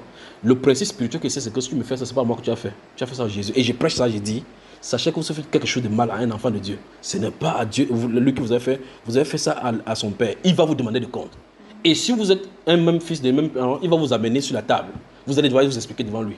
Donc il est juste, il va juger. Un enfant de Dieu, c'est comme si tu es dans ton activité et tu fraudes quelqu'un. Un enfant de Dieu, tu fuis, tu pars quelque part, tu es pasteur quelque part. Les gens ne vont pas connaître ce que tu as fait en amont. Tu montes, tu descends. Ces problèmes ne seront pas expliqués devant Dieu tant qu'on n'a pas réglé. Il y a des pasteurs qui ont fait des petits, ils ont pris de l'argent dans les familles ici au pays, en Afrique. Il dit, je vais faire voyager. Alors qu'il a fait son projet de voyage, il n'a pas d'argent pour voyager. Il prend l'argent et puis il disparaît de la circulation. Il peut arriver, il change de nom. Comme les pasteurs congolais, les Ivoiriens qui laissent les femmes dans le pays, ils partent là-bas, ils passent s'établir. Ils disent qu'ils n'ont jamais marié, ils marient d'autres sœurs là-bas pour pouvoir avoir les papiers là-bas. Ils croient qu'ils ne voient pas. Après, ils placent Jésus est Seigneur. Je serai toujours Seigneur. Tu vois cela, l'iniquité. Quand il fait ça, il croit que personne ne connaît. Après, parler comme sa femme que non, il fait seulement ça pour avoir le papier, on va laisser. Mais en deux temps, ils vont coucher ensemble. C'est ça l'iniquité. Donc, quand on fait ça, Dieu voit. Il reste tranquille. Tu vas y revenir tôt ou tard. Parce que tu es sur le filet de Satan. Si Dieu commence à dénoncer, c'est que l'intention, si, de prendre l'argent, mettre de côté, pourtant c'est ton argent, est satanique, je veux qu'on comprenne donc comment Satan peut entrer dans le matériel qui appartient à quelqu'un d'autre. Vous voyez cela, n'est-ce pas? Ok, on continue. Pierre lui dit, verset 3, Ananias, pourquoi Satan a-t-il rempli ton cœur au point que tu mentes au Saint-Esprit et que tu aies retenu une partie du prix du champ? À cet instant-ci, la première chose qu'il devait faire dans son cœur, c'est de se repentir. Là, il devait se repentir, puisqu'ils ont fait ça à deux. Et quelqu'un a dit, c'est l'une des choses que je ne comprends pas au milieu des gens. Quelqu'un reste comme ça, tu es en train de parler d'un pays, d'un président qui sera assassiné, d'un truc, il a comme l'impression que donc, tu vois tellement loin que tu ne vois pas proche. Ou bien quand tu es silencieux, il croit que tu ne vois pas. Des gens viennent. Il y a quelqu'un avec qui en 2009, je marche avec lui, on s'assoit sur les habits, la main sur les yeux, on s'assoit. Je fais ce que je ne fais pas souvent. Je lui ai dit, je t'ai vu glisser, tu es glissé sur une peau de... J'ai vu, c'est ce que j'ai vu. Je vois maintenant, il faut interpréter. Il dit, je te vois glisser sur une peau de banane. Je t'ai vu glisser sur une peau de banane, atterrir vraiment au sol. Ah, il est apparu, on a ri. J'ai dit à ma femme qu'il n'a pas une semaine ici. Une semaine. Après, moi, frère Junior, je ne peux pas glisser. Il dit, ah bon, oui, mais je l'ai vu. Ouais. Là, boum, au sol, j'ai remarqué que le Saint-Esprit dit qu'il va partir. Une semaine après, justement, il est parti. Après, de l'autre côté, il ne se rend pas compte. On lui avait dit que tu vas partir. Non, maintenant, quand je vois, il reste seulement tranquille. Observe seulement la scène. Observe, il laisse partir. C'est que quand le Seigneur dit que tes choses vont se passer, il observe seulement, il voit. Il reste seulement tranquille. Je ne suis pas là pour dire à quelqu'un que fais attention de ceci. Donc, il dit, et c'est là, prenons maintenant l'exemple sur Jésus. Quand le Seigneur Jésus restait comme ça, ils sont à table avec Simon, chez Simon et autres là-bas, et les pharisiens, et Judas Iscariote est assis ici. Jésus est assis là avec ses disciples. Simon dit, si cet homme-ci était prophète, il saurait que cette femme c'était une mauvaise vie, est une femme de mauvaise vie. Il dit, Simon, je sais qui est cette femme. Il a pensé sans que personne ne sache. Jésus lui a dit ce qu'il a pensé. Celui-ci ici garde l'argent, il vole quoi qu'il ne va pas, frère. N'est-ce pas si vous comprenez le problème? Donc il vole, il dit non, c'est que Dieu a mis un voile entre lui et moi, il ne me voit pas. C'est seulement pour les autres qui voient. Il le laisse aller jusqu'au bout. Et le soir qu'il est arrivé, il a dit ce que tu vas faire, fais-le.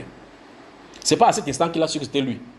On dit dès le commencement, il savait qu'il le livrait. Pas vrai, frère? On dit dès le commencement, il savait que dès celui qui le livrait. Donc, quand il dit Judas, ça va, oui. On a eu combien? On dit 400 000, frère. C'est l'argent. On dit, ah oui, l'entreprise est bien. Hein. Il avance. C'est lui qui l'a choisi. C'est ça le problème. C'est ça le problème. Même toi, c'est lui qui a choisi que tu sois là. C'est lui qui a choisi pour mettre telle chose là-bas. Il nous joue comme ça. Et que je subis ça. Oui, comme Judas a subi sa part. Alléluia. Amen. Il peut avancer.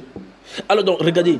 Donc, quand Ananias se trouve là-bas, si Pierre lui dit, Ananias, pourquoi Satan a-t-il rempli ton cœur au point où tu mentes au Saint-Esprit et que tu aies retenu une partie du prix du champ? Il dit, mon problème c'est, dans l'église naissante, je viens de prendre l'exemple du Seigneur Jésus, dans l'église naissante, où quelqu'un te voit, il dit, lève-toi et marche.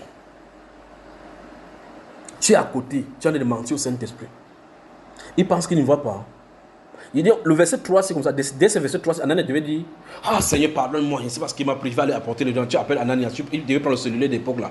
Appelle Ananias, Saphira, que, pardon, amène les 42 minutes qui sont à la maison là-bas, sinon je suis mort ici. Mais il attend comme ça, suivons bien. S'il dit, verset 4, s'il n'eût pas été vendu, il n'était resté pas. Ça dit que, qu'est-ce que tu as de faire là comme ça? C'est ton champ. Personne ne t'a forcé de venir donner. Si tu vends haut, c'est pour toi. Si tu ne vends pas haut, c'est encore pour toi. Même si tu as vendu haut, c'est toujours pour toi. Et après qu'il ait été vendu, le prix n'était-il pas à ta disposition? Ça veut dire quoi? Après avoir vendu, personne ne t'a forcé de venir déposer ici. Comment as-tu pu mettre en ton cœur un pareil dessein? Ce n'est pas à des hommes que tu as menti, mais à Dieu. C'est terrible, frère. Mais regardons le péché d'Ananias. Et puis, essayons question de qualifier ça sur le plan humain. Vous n'allez pas voir la gravité. Mais ça a mérité la condamnation à mort. Le mensonge au Saint-Esprit. Il dit, ce n'est pas un homme que tu as menti, c'est à Dieu. Il donne l'explication de ce qui s'est passé. Il dit, c'est un homme que tu as menti. Ananias, entendant ces paroles, tomba et expira. Et j'avais dit dans les enseignements chaque fois, vous dites que le réveil arrive, Dieu va tuer des gens. Les gens écoutent, ils disent non, c'est sûr que c'est l'autre qui va tuer. Non, c'est moi un type, je suis beau comme ça, est-ce que Dieu peut me tuer? Okay. Il dit, Ananias, entendant ces paroles, tomba et expira. Une grande crainte saisit tous les auditeurs. Le but pour lequel Dieu cherchait, c'est ça. La grande crainte saisit tous les auditeurs. Il pouvait seulement dire, Ananias, tu es mort.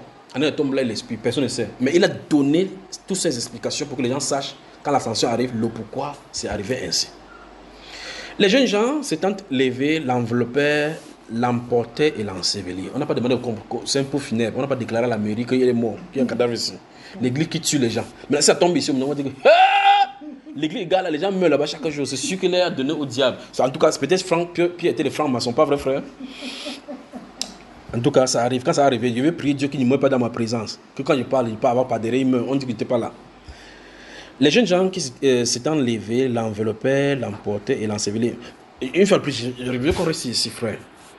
Et regardons l'amour du Seigneur pour nous. Regardons la tolérance qu'il a. Ça, si le acte des apôtres était déposé dans l'Ancien Testament, on dirait que non, c'est le Dieu de l'Ancien Testament qui tuait les gens. Là, nous parlons après la résurrection du Seigneur Jésus. Après qu'il soit mort pour le péché et qu'il est ressuscité, qu'il est allé au ciel. On sait à ce moment qui tue les gens de cette façon-ci. Et puis je me pose la question. Ce monsieur-ci et sa femme ont vendu quelque chose qui leur appartient. Ils ont juste donné. Leur faute, c'est qu'ils ont donné une partie, ils ont retenu une partie, ils ont tué. Combien sommes-nous les escrocs au milieu de l'église qui frappent les pasteurs, frappent l'argent des orphelins, frappent pour les veuves, mentent aux orphelins? Le Saint-Esprit reste comme ça, il agit. Après, il dit Jésus est Seigneur. Frère, si Dieu voulait frapper, il tuerait qui et laisser qui? Vous voyez cela? Vous voyez cette miséricorde? Mais Dieu a averti que le Saint-Esprit arrive. Le réveil arrive. Prenez garde. Réformez vos voies. Parce que les gens vont commencer à tuer. Je vous ai dit, il y a des choses qui ne sont même pas encore publiées, que j'ai dit à ma femme ici que l'autre jour, je suis là dans la vision, j'ai vu les choses. Dieu m'a montré un rouleau sur lequel est écrit les pestes qu'il va envoyer au milieu chrétien. Je ne veux pas en parler, frère, parce que c'est grave. Il nous a montré un rouleau écrit dans notre langue. C'est un rouleau, les anciens styles des rouleaux. Il m'a montré chapitre 1, chapitre 2, chapitre 3, les fléaux réservés pour son peuple. J'étais étonné. Et il m'a dit pourquoi ces fléaux sont réservés. Vous comprenez cela? J'ai dit à ma femme, c'est grave ce que j'ai vu là. Les fléaux, les pestes, les destructions qui sont résolues. Quand ce n'est pas pour le monde entier, c'est ici pour le peuple. Je suis allé chercher comment faire pour que les gens comprennent ceci. Or, vous avez dit aux gens, mais c'est de masser ça dans la prédication, dit que préparez-vous, quand le Saint-Esprit vient comme ça, il peut tuer les gens. Je suis obligé de dire cette masque de cette façon, mais ils ne savent pas ce que j'ai vu. Les gens, il y a des maladies que quelqu'un va éviter, où tu vas avoir ça sans avoir contaminé. C'est des maladies qui sortent, où les gens ne savent pas ce que c'est, mais tu sais que tu es malade. Où on va découvrir ça seulement, si les chrétiens, il y a des chrétiens qui tombent malades, mais quand on va faire ça, on va dire non, c'est la sorcellerie au village, ils ne savent pas que c'est le Saint-Esprit qui avance ça, pour qu'on sache que l'autel du Seigneur doit être purifié. Qu'on ne doit pas venir dans l'autel du Seigneur avec quoi? Avec le feu étranger. Il va envoyer le dépérissement dans le corps. Il y a des gens qui vont rester sur son corps comme ça pourri, les associés qui vont sortir. On dit que c'est quelle j'ai cette maladie? Non, c'est ma grand-mère qui a fait ça au village. Même le sorcier va dire que moi je ne connais pas l'autre là. C'est vrai qu'il tue les gens, mais l'autre ça ne vient pas de moi. Allez chercher votre Dieu. Amen. Quand les gars envoyaient les hémorroïdes, quand l'âge de la larve est parti chez les Philistins là-bas, les hémorroïdes ont commencé. Même le sorcier on dit que non. C'est les dieux des Juifs qui ont envoyé ça. Envoyez les souris en aumône. Tu envoies les souris là-bas en or. 5 souris d'or. L'hémorroïde va partir. Pas vrai, frère? Parce qu'ils avaient touché des choses saines alors qu'ils ne devaient pas être à côté des choses saines. des choses, les gens sont au milieu des chrétiens, ils sont en train de jouer. Ils jouent en tant que le Saint-Esprit est en train de faire un agenda. Donc quand j'ai vu ce rouleau-là, il me roulait comme ça, là, je voyais. Il dit, regarde, regarde. Pour les pasteurs, il me montre. Pour les chrétiens, il me montre. Pour ceux qui ont fait ici, j'ai vu des listes, je ne veux pas en parler. Donc, remarquons seulement le péché d'Anna et Saphira, leur bien. Maintenant, regardons notre milieu, comment nous vivons aujourd'hui avec des involtures. On prend le nom de Dieu pour escroquer les gens. Quelqu'un vient, tu te le fais confiance parce que, oh, frère, soeur, tu peux le laisser à la maison pour pas. Tu pas. En venant qu'il a ramassé toute la maison. Il dit, c'était un chrétien. Ça fait que tu fermes ton cœur au chrétien. L'amour que tu veux manifester, tu fermes. C'est une mauvaise décision. On ne peut pas fermer le cœur au chrétien. Parce que tu vas fermer le cœur au chrétien, tu vas fermer un ange dehors. Tu vois cela? Amen. Amen. On va sauver. Donc, quand on va regarder, on a dit clairement, on va regarder maintenant comment faire et comment les apôtres vont recevoir. Donc, là, on va sortir. Verset 7. Environ 3 heures plus tard, sa femme entra sans savoir. Elle était à la réunion. Elle allait rester faire la cotisation de l'autre côté là-bas dans la réunion des femmes d'affaires. Elle est rentrée ne sachant pas ce qui lui a été arrivé. D'accord? Pierre lui adressant la parole dit bonsoir maman Facira. Le prix de le champ là, est-ce à tel prix que vous avez vendu le champ? Il dit oui. Il répondit à ce prix là. On vous a donné beaucoup pour ce soir. Hein? Alors Pierre lui dit comment vous êtes-vous accordé? Vous voyez cela? Vous voyez qu'il y a des mauvais accords, tout comme il y a des mauvaises alliances. Dieu dit qu'on doit être accordé pour prier en esprit. Mais l'association pour faire le mal, c'est un mauvais accord. Je ne peux pas m'associer avec ma femme pour faire du mal. Ce n'est pas normal. Donc, il faut que quelqu'un se désengage là pour que l'autre prenne la responsabilité s'il veut continuer. Il dit, comment vous vous êtes accordé pour tenter l'esprit du Seigneur? Là, il faut un éclaircissement ici. Je me pose la question, est-ce que quand Anania faisait à la maison, ils ont dit, allons tenter le gars pour voir s'il va voir. Mais il y a des gens qui le font aujourd'hui. C'est-à-dire que quelqu'un vient m'asseoir, je suis en train de prêcher, le Saint-Esprit me montre la pensée de quelqu'un, il a dit dans sa pensée que si le gars c'est vraiment un enfant de Dieu, c'est ce qu'on dit, je veux qu'il me dise telle chose. Le Saint-Esprit me dit, il ne dit absolument rien. Pour vous appuyer, je une pied d'achèvement. Vous pouvez entendre les choses, frère. Un jour, je suis en train de prêcher comme ça là. Je suis en train de prêcher, il y a une jeune fille qui dit, mince. Et je suis assis là, je suis en train de prêcher, et puis le Saint-Esprit me montre la pensée d'une fille qui est assise dans la salle. Dans cette pensée, pendant que tu prends, elle a la Bible ouverte devant elle. Tu es sûr qu'elle a lu plutôt la Bible. Elle regarde son ça dit, dans sa pensée, c'est mince. Le gars, c'est prêche bien. Après, il se tourne et guette mon épouse. Elle dit, ouais, la femme, c'est à la chance. Frère, la Bible est devant elle. Que la femme, c'est à la chance. Qui me donne ce genre d'homme-ci comme ça, là? Après, elle guette comme ça, elle guette, et je suis petit. Et nous sommes dans l'assemblée. Je suis en train de prêcher, en train de parler. Je ne suis pas interrompu. Mais l'autre, moi, est en train de vivre exactement ce qu'il est en train de faire. Elle se tourne là, elle dit, ouais, mais si c'était la femme, c'est à la chance. Elle a même fait comment? Elle a sûrement charmé le gars-ci. Le gars, ils ne sont pas mieux. Je serais mieux pour l'homme. C'est ce que quelqu'un se développe dans le pensée. Et le Saint-Esprit a ses pensées au devant de lui. Le jour-là, j'ai dit, jeune fille, ta pensée était ici pour le mariage, c'est pas le moment pour le mariage. Elle a foncé à se réveiller. Tu vois ça, frère? Donc, on est au milieu là, personne n'a son. Chacun est dans son domaine. Tu as la Bible, quelqu'un là, tu entends. Tu comprends, oui, je comprends. Que je suis allé à Garoua prêcher avec quelqu'un là-bas. Tu parlais de pour le gars, dit oui, je comprends. Il dit arrêtez, tu ne comprends pas. Ce que je veux dire, c'est que le serpent a eu un rapport avec Ève. Il a fermé la Bible. Il dit que tu as dit que tu comprenais quoi depuis? C'est ce que je disais depuis. Il dit que je n'ai parlé depuis une. Tu dis que tu bouges tout la tête comme ça. Pour le calmer, il dit balance ça directement tout droit. Dès qu'elle fait ça, regarde, quand elle a fermé la Bible, il dit que tu comprends. Je comprends. Là, ça commence à ralentir un peu ses ardeurs. Alors, donc, quand on est dans le milieu, bien que la Bible ne nous donne pas le droit de suspecter des gens, la Bible nous donne les gens de surveiller, de veiller les uns sur les autres. Or, cette personne, si sa pensée commence quelque part, il y a un point d'attache, un fil d'attache qui commence à s'ouvrir dans sa pensée. C'est-à-dire que tu as de lire un verset, au lieu d'entrer dans le verset, dans le truc de déployer le Saint-Esprit dans ton cœur, pour que Dieu a fait asseoir son parole sur ton cœur, tu orientes. Dès que tu donnes l'ouverture à Satan, il commence à développer. Pendant que tu as de lire la Bible, tu regardes comme ça là. Tu dis que Judas était parmi les Jésus, il a fait travailler Jésus parce qu'il a gardé l'argent. Quelqu'un entend ça, parmi ces rangs, souvent que j'ai gardé l'argent à quelqu'un, il dit comment il peut faire aussi pour frapper telle personne. Ouais, le médecin allait dans un autre sens. Il a développé, il dit que je lui dis que les 10 000 que j'avais là, on m'a agressé. Oui, comment le mensonge est entré. Il commence à développer dans ce domaine-là. Pourtant, il est dans la Bible. C'est pour ça que l'une des grandes batailles des chrétiens, c'est dans les pensées, les mauvaises pensées. La Bible déclare que celui qui ferme les yeux pour se livrer à des pensées impures est en abomination au Seigneur. Donc il faut qu'on contrôle les pensées. Quand quelque chose arrive, hey! Il dit comment vous vous êtes accordé pour tenter l'Esprit du Seigneur. Mais le point que je voulais dire, c'est que quand il était à la maison de parler, pendant qu'Anna a porté sa cravate pour aller à l'église, et il dit que je ne vais pas faire la réunion, viens te trouver là. Quand ils ont dit cela, ils n'ont pas dit allons tenter, ils n'ont pas dit ça, qu'allons tenter l'Esprit du Seigneur, ils n'ont pas dit cela. Leur acte montre clairement qu'ils devaient veiller à leur voix. C'est-à-dire que ceci n'est pas la voix du Seigneur. Mais le plus grave pour eux, c'est qu'il n'y avait rien d'écrit qu'ils lisaient. Ils suivaient juste la prédication. Nous n'avons pas d'excuses parce que nous avons tout ça écrit. Nous avons eux leur exemple. Ce qui leur est arrivé s'ils font cela et ce qui a été fait en tant qu'enseignement pour que nous ne fassions pas ces choses-là.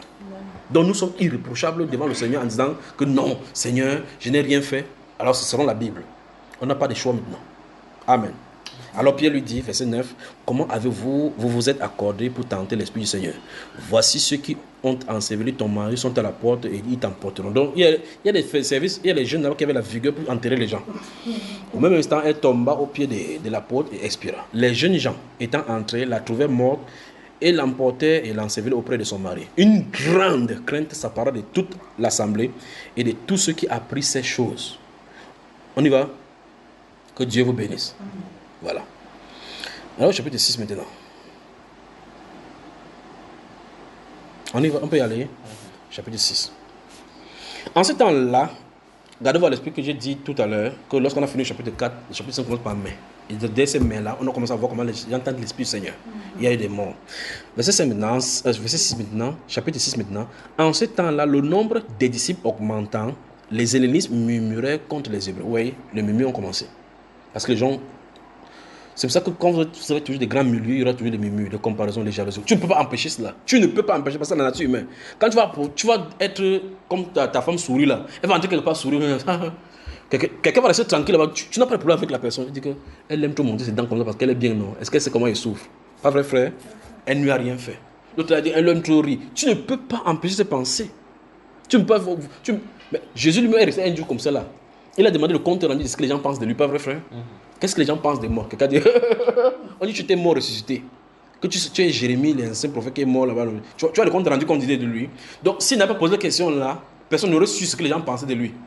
Vous voyez cela, n'est-ce pas? Il a posé la question, et vous, que pensez-vous? Personne n'a parlé. C'est Pierre qui a parlé. Parce qu'il demandait au milieu, c'est ici, lui-même devait entendre quelque chose là-bas. Puisque quand il posait des miracles, d'autres disaient que, mais qui est même celui? Si, donc ça veut dire qu'au fur et à mesure, il le découvrait chaque jour. Donc, ce jour-là, ils avaient appris maintenant aussi à le découvrir. Vous donc, ça ce que les gens disent que je suis Jérémie, je suis Jean-Baptiste ressuscité, je suis un ancien prophète. Pour vous donc, je suis qui?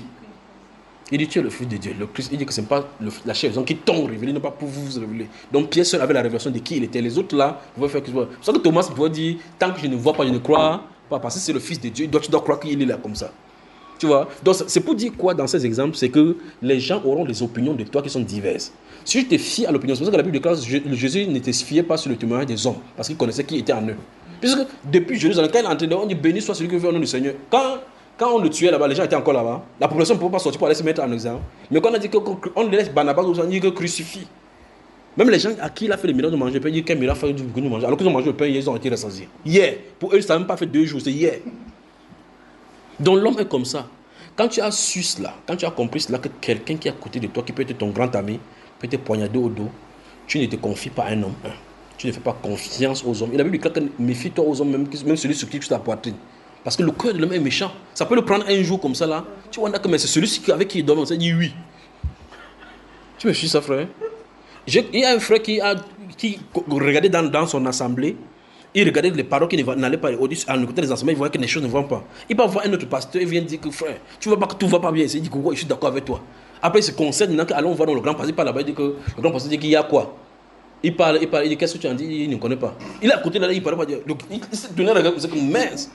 Toi et moi, on a causé là-bas. Il dit non, tu es seul dans ton coin. Juste que lui, il est resté là-bas. On a décalé. Celui-ci a fini de décaler, il n'a même pris place. Celui qui a commencé à enseigner le contraire. Alors qu'il était d'un commun accord que ceci ne va pas. Lui, il a dit oui. Donc, l'homme est changeant. L'homme est changeant. Quand on dit que le cœur de l'homme est torturé par des choses, qui peut le connaître? Quand on dit qui peut le connaître, ça veut dire que la science pour étudier le cœur ne peut pas se retrouver sur la terre.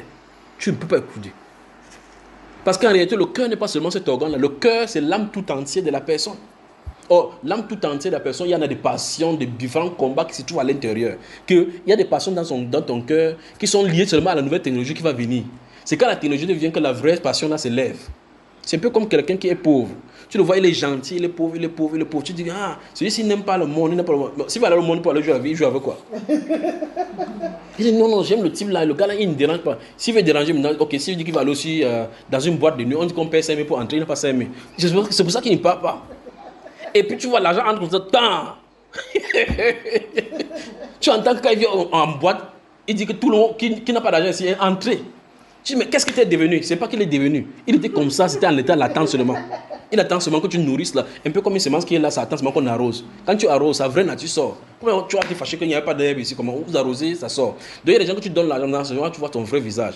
Les gens sont surpris qu'il s'est marié avec une homme. Dit, j'ai épousé mon homme. Quand il était pauvre, je l'aimais, il m'aimait beaucoup.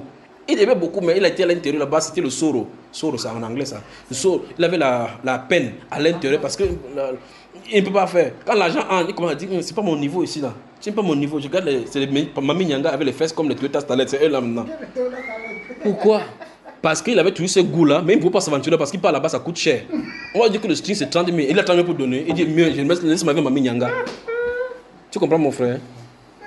Donc, c'est pour dire quoi, le cœur de l'homme est tortueux, on ne peut pas maîtriser. Mais quand toi-même tu peux agir un jour comme ça, tu dis que, hey, qu'est-ce que moi-même j'ai gaffé. Pas vrai, frère? Si toi-même tu te dis à toi-même que toi-même tu as fait fort, imagine donc si quelqu'un peut dire de toi. C'est pour ça que je me fie parce que quelqu'un dit de moi, tu dis chap. J'ai déjà dit que tu les gens, mon nom est là, tu dis chap, l'autre dit chap, tu dis chap, ça va devenir da. Personne ne peut arriver à cela. Et donc, il faut seulement se confier au Seigneur, seulement. Je suis le torchon du Seigneur, chargé de nettoyer la table. Si les gens viennent, ils ne regardent pas le torchon, ils regardent la table propre, même s'ils ne sont pas conscients que c'est un torchon qui est passé pour nettoyer la table, j'aurais fait mon service. Tu comprends cela? Donc si quelqu'un a écouté l'évangile par moi, il a traversé, m'insulté, aller vers le Seigneur, c'est l'essentiel là-bas. Parce que le but n'est pas moi, le but c'est le Seigneur. Que les gens soient réconciliés au Seigneur. Si par mon entremise, je dis, ceci est dans la Bible, quelqu'un dit que je ne suis pas d'accord avec lui, c'est un vendu. Moi-même, je vais aller étudier la Bible maintenant. Il va étudier la Bible, il va au Seigneur, j'aurais fait quand même le travail. Parce que j'aurais donné la lettre pour qu'il va étudier la Bible pour aller chez le Seigneur. D'accord, mon frère, l'homme est méchant. Ne te confie pas à l'homme, d'accord? Ne te confie pas à l'homme. Et donc, si tu sais dans cela, ce que les hommes font ne doit pas te faire de la peine. Parce que tu vas savoir que c'est comme ça. Parce que toi-même, tu peux te comporter. Tu ne sais pas, il y a quelqu'un qui te voit, il dit la tête de Tiff m'énerve. Tu te demandes que sa tête t'énerve, comment on enlève sa tête, on change. Il dit non, il m'énerve. Pourquoi? Rien. Tu entends les gens qui sont en classe, par exemple, vous entendez un enfant, c'est vous qui recevez les gens, vous allez avoir un enfant qui dit pourquoi tu ne comprends pas les mathématiques? Vous dites que le professeur m'énerve. L'enseignant t'a fait quoi? Il dit non, il m'énerve. Alors que c'est les mathématiques qui. Non, c'est pas le monsieur qui énerve. Puisqu'ils n'ont pas de rendez-vous là-bas, ils ne le connaissent pas, ils n'ont pas de relation. Il dit que sa tête m'énerve à cause des mathématiques qu'il ne comprend pas. Donc chacun aura toujours des choses contre toi. Chacun aura des choses contre toi. Même si tu viens. Si Paul Biala décide, comme ils vont dire qu'il a rendu la pauvreté là, il décide, ok, il dit, je suis déjà vieux, il veut quitter le pouvoir. Bientôt, nous sommes en 2021, il faut qu'il quitte le pouvoir, il laisse le pouvoir. Mais avant cela, Brenda dérange. Franck Biala, son argent, il a volé le bois. Il peut prendre tout son argent. Il prend tout mon argent d'Adana avec tout. Je vends mon propriété de Baden-Baden. Et ce qui est à l'entrée de la rue des Nations Unies à Genève. Je vends tout ça. J'ai distribué 1 milliard aux gens. Ça va arriver dans une maison. Quelqu'un dit qu'il ne prend pas son argent. Il y a des gens qui disent qu'il ne prend pas. Il veut nous vendre. Peut-être il veut nous vendre la forme là. Quelqu'un aura toujours quelque chose à dire. Monsieur, partage un peu quoi. Si Jésus-Christ, qui est le Seigneur, n'a pas fait l'unanimité sur la terre, ce n'est pas un être humain qui le fera. Et donc, si tu es déjà animé de ces pensées, là, ça veut dire que quoi? Tu vas arriver au stade où tu vas seulement dire, je fais ce que j'ai à faire en regardant que je fais d'après ce que Dieu a dit. Un point, un trait. Voilà le statut, voilà le point un homme doit se retrouver. Ou je fais ce que j'ai à faire. Si quelqu'un me blesse, si j'ai regardé plutôt la blessure que les gens devraient me faire, le jour que Satan s'est présenté devant moi, que tu oses se présenter devant moi pour dire que tu vas me combattre, en même montant ce qui va arriver. Ce que j'ai vu dans la vision, s'il raconte le détail, vous allez dire que moi, je suis fort pour continuer. Parce que quand il a vu ça, bam, quelques minutes sur les comme si on avait mis pause dans un film. Il dit, hey, et puis c'est sorti de la bouche, Saint-Esprit a pris ma bouche, il a dit que Satan, tu vois, il a répondu à ma place. Il a dit que c'est pas par ma force qu'il va le faire, c'est l'œuvre du Seigneur, il va le faire. Tu vois cela, et puis la vision s'est retirée. Eh bien, on te dit, si Dieu te dit, comme tu vois, tu vas sortir sur le frère Junior, demain on va te calomnier, tu vas faire ça à tel endroit, tu vas dire, reste ici. Mais comme il ne veut pas, il veut que ça arrive, ça te bloque, tu pleures encore devant le Seigneur, tu pleures. C'est grave de savoir que telle personne va te trahir. Et tu dis à ta femme que telle personne, il va faire telle chose. Et que demain la personne fait. Mais là, entre-temps, la personne vient, ne connaissant pas ce qui va lui arriver. Le plus grave, c'est ça. C'est pour ça que ces choses de prophétie et des différements, c'est difficile. Si tu n'es pas mature, tu peux même te détruire avec des savoir que quelqu'un avec qui tu en as parlé, le Seigneur te montre que voici ce qu'il va faire contre toi. Et tu vois la personne, maintenant, tu n'as pas l'autorisation de lui parler. Tu vis la chose, la chose arrive. D'accord, mon frère? Alors, en résumé, nous avons vu qu'au milieu chrétien, il y avait la loi de l'esprit de l'amour qui poussait les gens à partager ce qu'ils avaient de façon unanime. sans avoir encombré cela avec un esprit quelconque démoniaque. Mais quelqu'un entré avec mauvaise sémence, prenant ce qui lui appartient. Regardons à l'esprit que ça leur appartenait. Mais il y a une façon de faire ce qui t'appartient avec le Seigneur. C'est le résumé qu'on trouve là-bas. Donc ce qui t'appartient, tu peux vouloir faire quelque chose pour le Seigneur, tu fais à la manière satanique. Ce qui t'appartient, tu peux vouloir faire pour l'œuvre de Dieu, tu fais ça à la manière satanique. C'est ce qu'on vient de voir. Donc Anania était des serviteurs de Dieu, chez Dieu, mais implémentant les desseins de Satan au milieu de Dieu. Dieu les a tués pour les enlever de la terre. Je ne sais pas ce qu'ils ont expliqué là-bas à Dieu quand ils sont arrivés là-bas de l'autre côté. Mais nous, c'est l'exemple pour nous de ne pas le faire. Alors donc, on a vu dans 2 piliers ici que 1, les gens avaient le bien. 2, ils venaient déposer au pied des apôtres. Maintenant, on va savoir dans la suite des choses, maintenant que nous allons voir avant de quitter, comment, quand les apôtres le prenaient, comment ils faisaient. On a lu au début du chapitre 6 qu'il y avait des murmures quand les multitudes commençaient à grandir. Il y avait des murmures. Ici, dans ce chapitre 6, le Saint-Esprit va commencer à montrer maintenant que, 1, à l'église initiale, à l'église de la fondation des apôtres, le nombre était tellement petit que c'est les apôtres qui géraient. Au fur et à mesure que le nombre est en train d'augmenter, Dieu va associer à eux maintenant un autre groupe de personnes dont on va découvrir les fonctions. D'accord? Allons-y. En ce temps-là, le nombre des disciples augmentant, les hellénistes, c'est-à-dire ce sont les Grecs là, les hellénistes murmuraient contre les Hébreux parce que leurs veuves étaient négligées dans la distribution qui se faisait chaque jour. Donc, vous voyez effectivement que vous êtes dans une communauté, on dit que les Bamilekés se réunissent entre eux. Le problème n'a pas commencé aujourd'hui. Remarquez, donc on dit les hellénistes, parce que ce sont les Grecs qui étaient convertis avec les Hébreux. Donc il y avait une église où il y avait en même temps les Hébreux, en même temps ça. Or, ils devaient parler le même langage du Seigneur jusqu'à maintenant. Maintenant, le problème, c'est que comme Jésus est venu plutôt de chez les Hébreux, et que ses apôtres étaient tous les Hébreux dès le départ, on commence à dire que, ok, donc, quand ils prennent les affaires, c'est là qu'on leur donne l'argent là. Ils donnent plus aux Hébreux. Donc, les gens commencent à observer, tu as vu, les apôtres faisaient eux ce qui est fait normal, tranquillement, mais là, voici que chacun a retiré sa propre conclusion. Tu ne peux pas faire d'unanimité. Les 12 convoquaient la multitude des disciples et dirent: il n'est pas convenable que nous laissions la parole de Dieu pour servir aux tables. Tu as vu cela? Donc, il n'est pas convenable. Ça veut dire que la charge de servir aux tables ne sied pas aux apôtres. Les apôtres sont faits pour la parole. C'est pourquoi, frère, choisissez parmi vos 7 hommes de qui l'on rend un bon témoignage. Parce qu'il s'agit de matériel. De qui l'on rend un bon témoignage, qui soit plein de l'Esprit Saint. En tout cas, quand Anania n'était pas plein de l'Esprit Saint, tu as vu ce qui a été venu plein en lui. Et de sagesse, et que nous chargerons de cet emploi. Donc, vous voyez que ici, il est question de délégation des tâches maintenant. Le ministère apostolique, c'est comme ça, un peu comme ça là. L'apôtre peut jouer le rôle de pasteur, d'évangéliste, de prophète, n'importe où quand ils sont là. Mais au fur et à mesure, quand ça se développe, Dieu prend les grâces qui étaient là et déploie dans le corps. Là où tu commences à voir que l'apôtre commence à se spécialiser dans un domaine principalement, alors que d'autres personnes, d'autres membres commencent à exercer certaines choses que l'apôtre lui faisait. Donc initialement, c'était les apôtres qui exerçaient cela, ceux qui partageaient. Maintenant, ici on dit, quand ça se pose maintenant, il dit: choisissez parmi vous 7 hommes de qui l'on rend bon témoignage, qui soient pleins de l'Esprit Saint, et nous les chargerons à cet emploi. Donc on délègue. Donc quand ils délèguent maintenant, ça dit que cette tâche-là, eux, ils ne font plus. Je ne sais pas si vous comprenez. Et nous continuerons à nous appliquer à la prière et au ministère de la parole. Cette proposition plut à toute l'assemblée. Ils élus, et ce qui est curieux, c'est que toutes les 7 personnes qu'on va élire ici sortent des hellénistes. C'est de la façon que le Saint-Esprit de résoudre les choses me dépasse les Saintes Écritures. Les 7 noms qu'on dit là, il n'y a aucun juif parmi. Donc, voici les Hébreux, voici les hellénistes. Tous les apôtres sont les Hébreux dès le départ. L'assemblée est mélangée en même temps des Grecs. Enfin, je crois qu'il devait enlever le mot helléniste pour mettre des Grecs pour qu'on saisisse bien. L'assemblée est en même temps mélangée des Bassas et des Étones. Les apôtres sont Étones parce qu'on a dit que Jésus venait de Yaoudi. Les apôtres sont des Étones. La majorité des personnes là-bas, les veuves, sont des Étones. Et puis, il y a un problème dans le Discord. Les apôtres disent que ça va créer des situations. Ça ne doit pas, c'est même pas un style de vie qu'on doit vivre ici. Il faut résoudre ça directement. Et puis on dit: choisissez parmi vous. Quand on dit parmi vous, c'est pour l'assemblée. On dit ça a plu à toute l'assemblée. On a élu les gens qui sortent plutôt de chez les gens qui murmuraient. C'est cela. Ça ne veut pas dire qu'il faut que 3 personnes. Parce que si on veut résoudre le problème humain à la manière humaine, c'est tout comme ça qu'on fait. On va dire que non, comme c'est la démocratie, il faut que 3 soient des partis d'opposition, 3 des partis de pouvoir. Parce que, et qu'il y ait l'équilibre régional.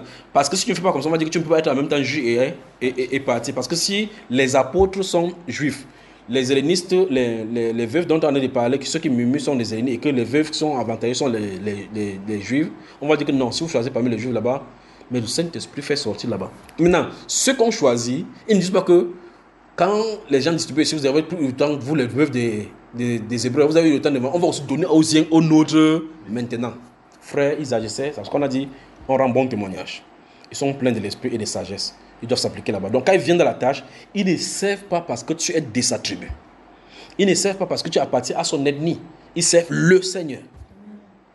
Parce que ce n'est pas ta tribu qui fait le Seigneur. Le Seigneur a voulu que tu sois dans la tribu. Il pouvait faire le mécanisme de distribution des gens sur la terre. Comment les gens ont reparti sur la terre. Le monde vient de parler de ça, ce que le Seigneur m'a montré la vision. Comment les gens sont sortis. Il y a des gens qui discutent. Les gens prennent la science. Ils disent non, on était bon, nous, on a fait comme ça, on a muté comme ça. Les gens parlent, Dieu reste en bas, ils demandent, mais c'est comme ça qu'on a fait sur la terre.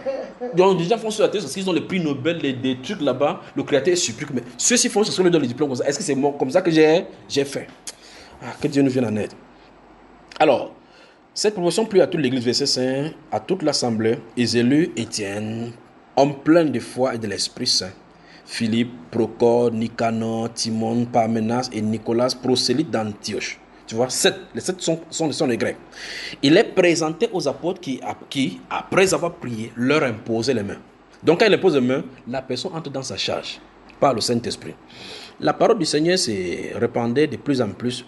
Le nombre des disciples augmentait beaucoup à Jérusalem et une grande foule de sacrificateurs obéissaient à la foi. On va introduire Étienne jusqu'à faire l'application. Ici maintenant, on s'arrête donc à partir de ce niveau s'il commence à parler. Donc, le Saint-Esprit, dans les Saintes Écritures, plus tard quand l'apôtre Paul va venir, on les appelle les diacres. Donc voilà donc l'établissement des diacres dans l'Église Nouveau Testament.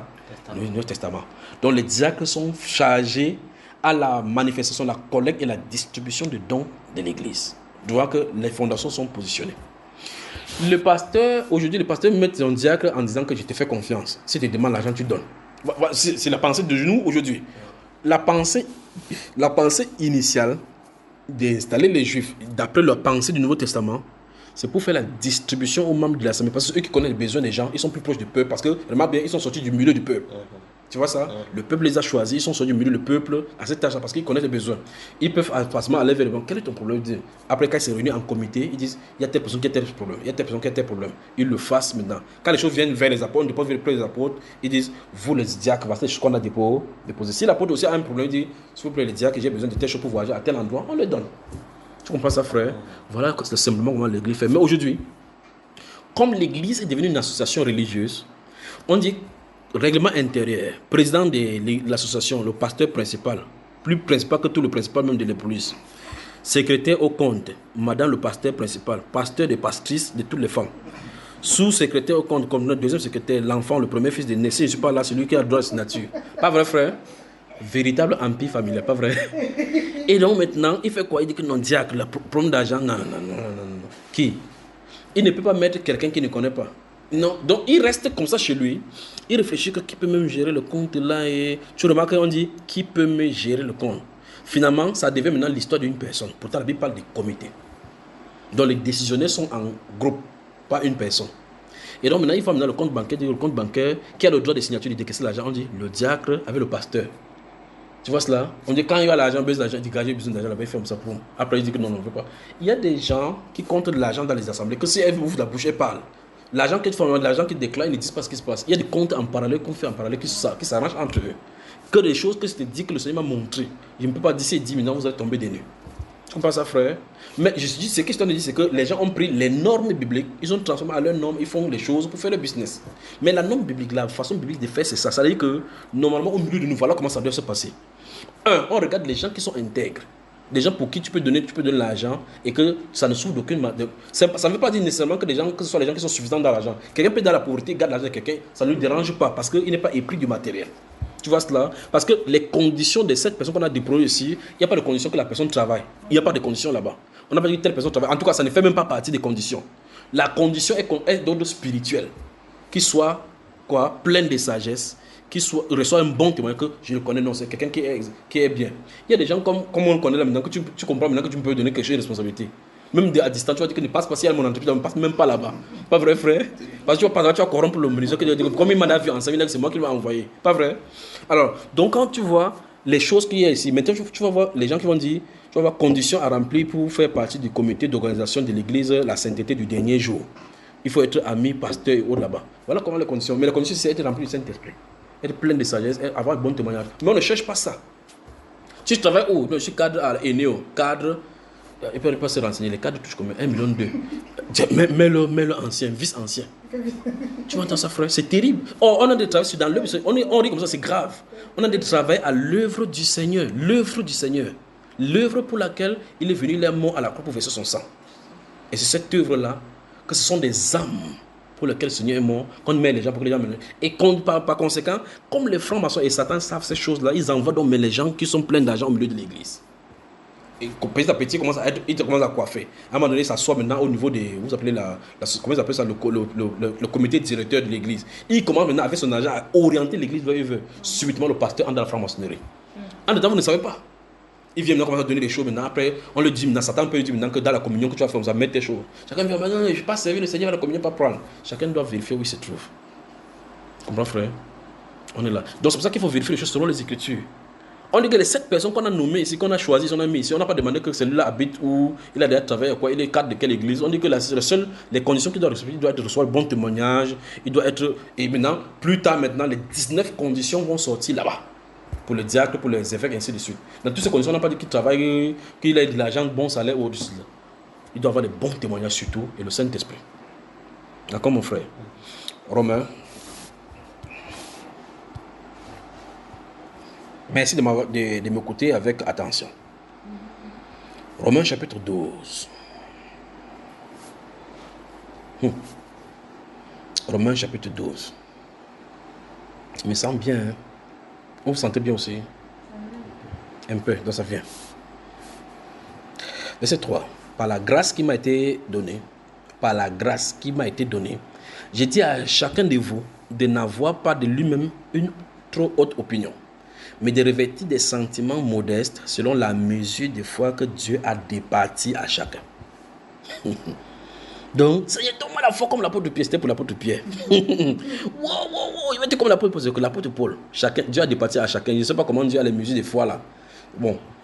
Car, comme nous avons plusieurs membres dans un seul corps et que tous les membres n'ont pas la même fonction, ainsi, nous qui sommes plusieurs, nous formons un seul corps en Christ. Et nous sommes tous membres les uns des autres. Puisque nous avons des dons différents, selon la grâce qui nous a été accordée, que celui qui a le don de prophétie l'exerce selon l'analogie de la foi. Il y a des gens qui voient comment on prophétise, disent que moi aussi je vais prophétiser. Tu entres là-bas, tu vas voir le vert rouge jaune. Que celui qui est appelé au ministère s'attache à son ministère. Que celui qui enseigne s'attache à son enseignement. Et celui qui exhorte à l'exhortation. Que celui qui donne le fasse avec libéralité. Que celui qui donne le fasse avec libéralité. Que celui qui préside le fasse avec zèle. Que celui qui pratique la miséricorde le fasse avec joie. Que la charité soit sans hypocrisie. Ou bien que l'amour soit sans hypocrisie. Ayez le mal en horreur. Attachez-vous fortement au bien. Par amour fraternel, soyez pleins d'affection les uns pour les autres. Par honneur, usez des prévenances réciproques. Ayez du zèle et non de la paresse. Soyez fervents d'esprit, servez le Seigneur. Réjouissez-vous en espérance, soyez patients dans l'affliction, persévérez dans la prière, pourvoyez aux besoins des saints, exercez l'hospitalité, bénissez ceux qui vous persécutent, bénissez et ne maudissez pas. Réjouissez-vous avec ceux qui se réjouissent, pleurez avec ceux qui pleurent. Ayez les mêmes sentiments les uns envers les autres. N'aspirez pas à ce qui est élevé, mais laissez-vous attirer par ce qui est humble. Ne soyez point sages à vos propres yeux. Ne rendez à personne le mal pour le mal. Recherchez ce qui est bien devant tous les hommes. S'il est possible, autant que cela dépend de vous, soyez en paix avec tous les hommes. Ne vous vengez point vous-même, bien-aimés, mais laissez agir la colère, car il est écrit: à moi la vengeance, à moi la rétribution, dit le Seigneur. Mais si ton ennemi a faim, donne-lui à manger. S'il a soif, donne-lui à boire. Car en agissant ainsi, ce sont des charbons ardents que tu amasses sur sa tête. Ne te laisse pas vaincre par le mal, mais surmonte le mal par le bien. Fin de citation. Amen. Donc le ministère de la libéralité, c'est un don au milieu de l'église. L'hospitalité, ce n'est pas donné. On y va, il peut commenter. D'après ce qui est écrit ici, il dit, celui qui doit le donner va faire avec libéralité. Donc, rien ne doit faire obstacle dans ton cœur par rapport à le donner. Bon, maintenant, voici ce qu'il dit. Et vu ce qui est écrit ici, et dans la suite des choses qui sont écrites dans 1 Corinthiens chapitre 8, 2 Corinthiens chapitre 8, 9 et 1 Corinthiens chapitre 16, Tite chapitre 3 et autres. Lorsque quelqu'un vient au milieu de l'assemblée, comme on tente de parler, il voit que les gens, quand les gens ciblent, ils disent que voici un riche, voici quelqu'un, parce qu'on a vu quelqu'un venir à la voiture une fois, on commence à s'attacher à lui. Les gens regardent cette personne comme une source de financement. C'est-à-dire, dans un sens, il y a le manque de... Il y a même le socialisme, le social que les gens n'ont pas appréhendé. C'est-à-dire que le bon sens. Voici la faute. La faute, c'est que quand tu vois quelqu'un comme ça, tu cours toi-même directement, tu peux pas le donner. Or, la Bible déclare qu'il faut donner au pied des apôtres. On connaît le besoin de qui. On connaît qui est qui. Qui a besoin de quoi, à quel moment on a besoin de ceci. Quand tu donnes une fois comme ça, pas à une personne directement au milieu de l'assemblée, la personne dit que okay, s'il y a n'importe quel problème, c'est Benjamin qui va partir. Ils vont même te venir avec les visions que Dieu m'a montré, que tu vas me donner tes choses, que tu vas m'acheter le taxi.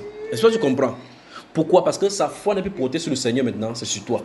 Or, cette personne, tu dois crier au Seigneur chez lui, et le Seigneur, toi qui as le don de ceci. C'est comme l'enseignement. Quelqu'un ne peut pas me dire qu'enseigner telle chose, il faut enseigner. Ça n'a pas de sens. Tu comprends bien cela, n'est-ce pas? Quand c'est une nourriture spirituelle, les personnes disent, oh Seigneur, je ne comprends pas sur le mariage. C'est pour ça que vous allez voir ce Bambé, il y a des phases. Il y a des phases où c'est les délivrances. Des phases où vous voyez que ce sont les prophéties. Des phases où vous voyez que ce sont les enseignements bizarres. À un moment donné, c'est des séries d'enseignements, ça va 1, 2, 3, 10. Vous ne pouvez pas arrêter. C'est parce que vous voyez, vous avez vu cela. Ce n'est pas conventionnel, ce n'est pas orthodoxe, ce n'est pas monotone. Et donc, si je reste comme ça, je dis ok, telle personne m'a insulté le jour, il faut qu'il pas enseigner sur l'insulte.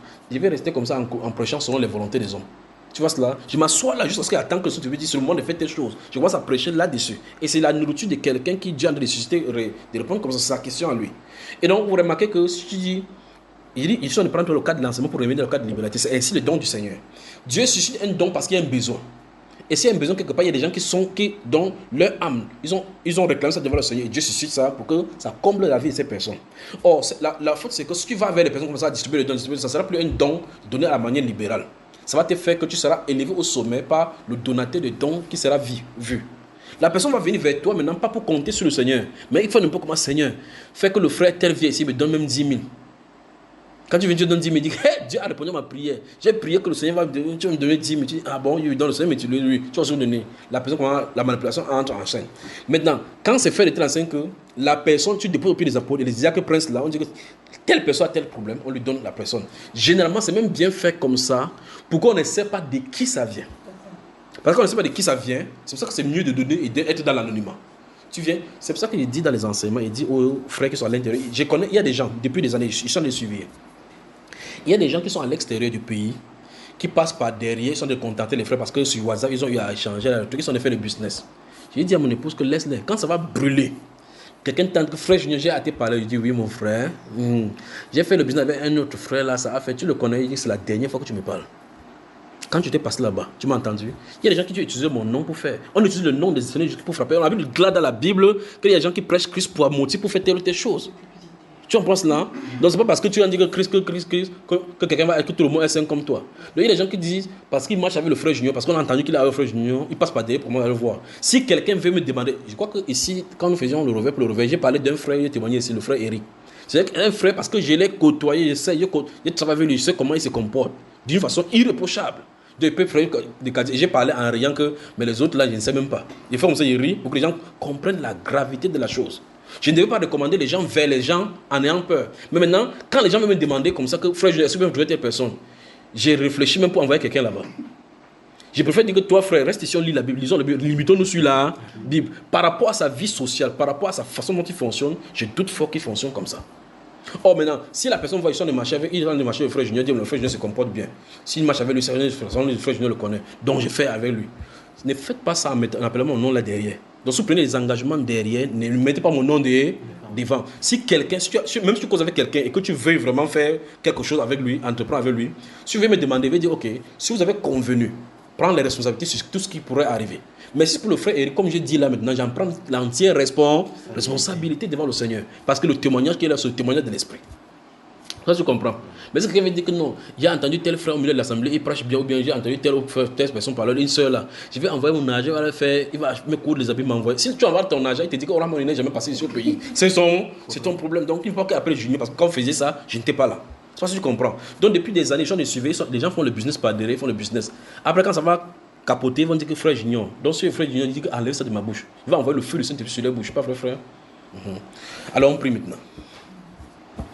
Tant de Père, merci pour ce que tu fais. Merci pour cette correction. J'ai pris au Dieu de gloire que tu donnes pour ceux qui ont le don de libéralité, de s'aimer selon l'analogie de la foi.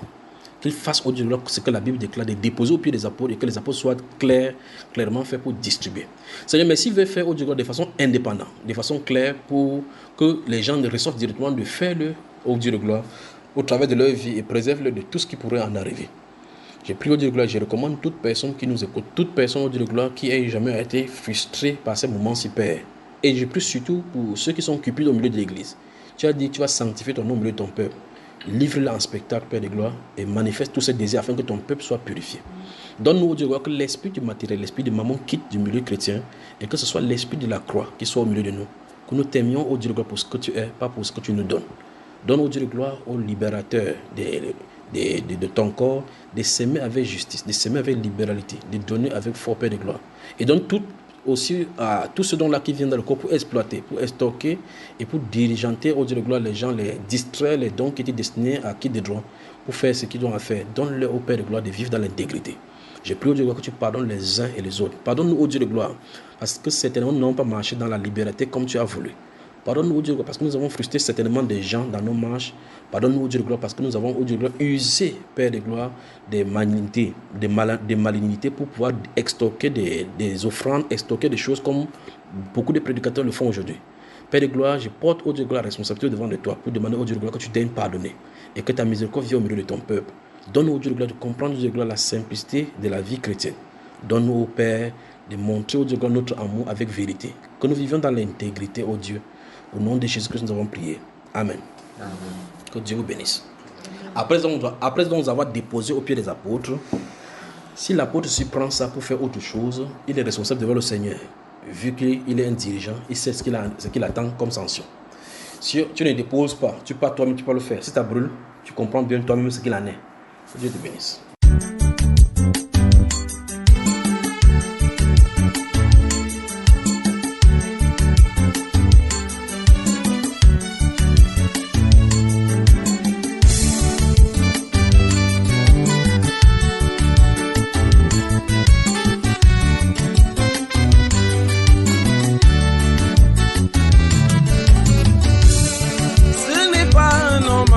Santé qui va à l'hôpital, ça c'est la sagesse de Dieu.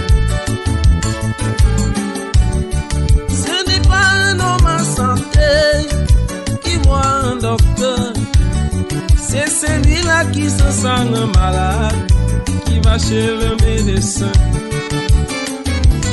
C'est vrai. Les Juifs n'avaient même pas compris pourquoi Jésus l'a dit. Aujourd'hui nous le comprenons pourquoi il a dit. Jésus n'est pas venu dans le monde pour sauver les justes. S'il n'y avait que les justes dans ce monde, il n'aurait pas dû quitter son royaume. Qui était perdu, il est venu sauver. C'est donc pour toi, mon ami, toi que le monde appelle un voleur et tu es rejeté. C'est bien pour toi qu'il est venu. La justice de ce monde a déjà tranché. Ils sont limités, ils ne connaissent pas la loi de l'amour. C'est vrai. Pour ce monde, tu n'es qu'un voleur, tu mérites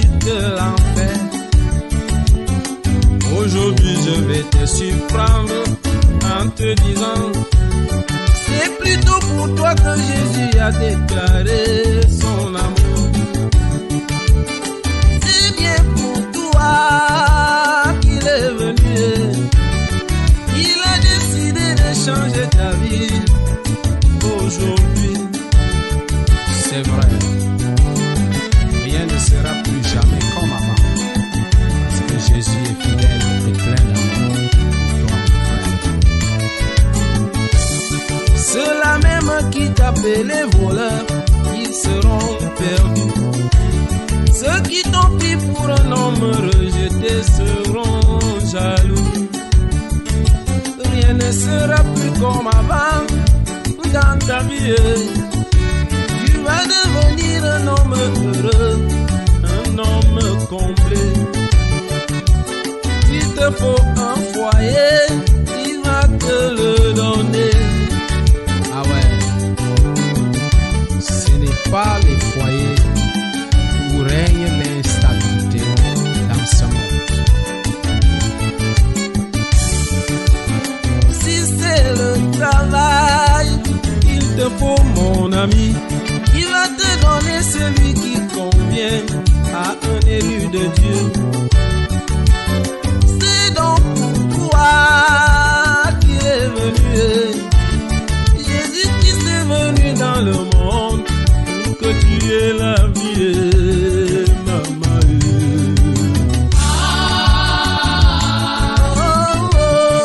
Il a fait tout cela pour toi.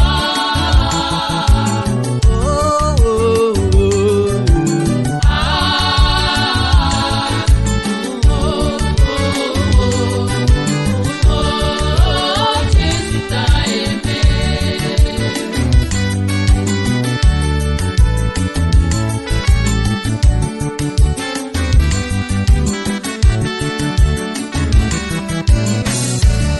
Ce que je dis là n'est pas une fiction, c'est la réalité. Tu n'as jamais vu la puissance de Dieu. Voici le moment. Quel que soit ce que tu es, Jésus-Christ t'écoute. Ta vie a été un cauchemar, Jésus le sait. C'est donc pour ça qu'il est là. Torturé toute ta vie. La malchance n'existera plus.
Azané, aimé, oh, aimé, oh, aimé, oh. Oh, Jésus t'a aimé. Quoique le monde a bien rejeté, il t'a aimé.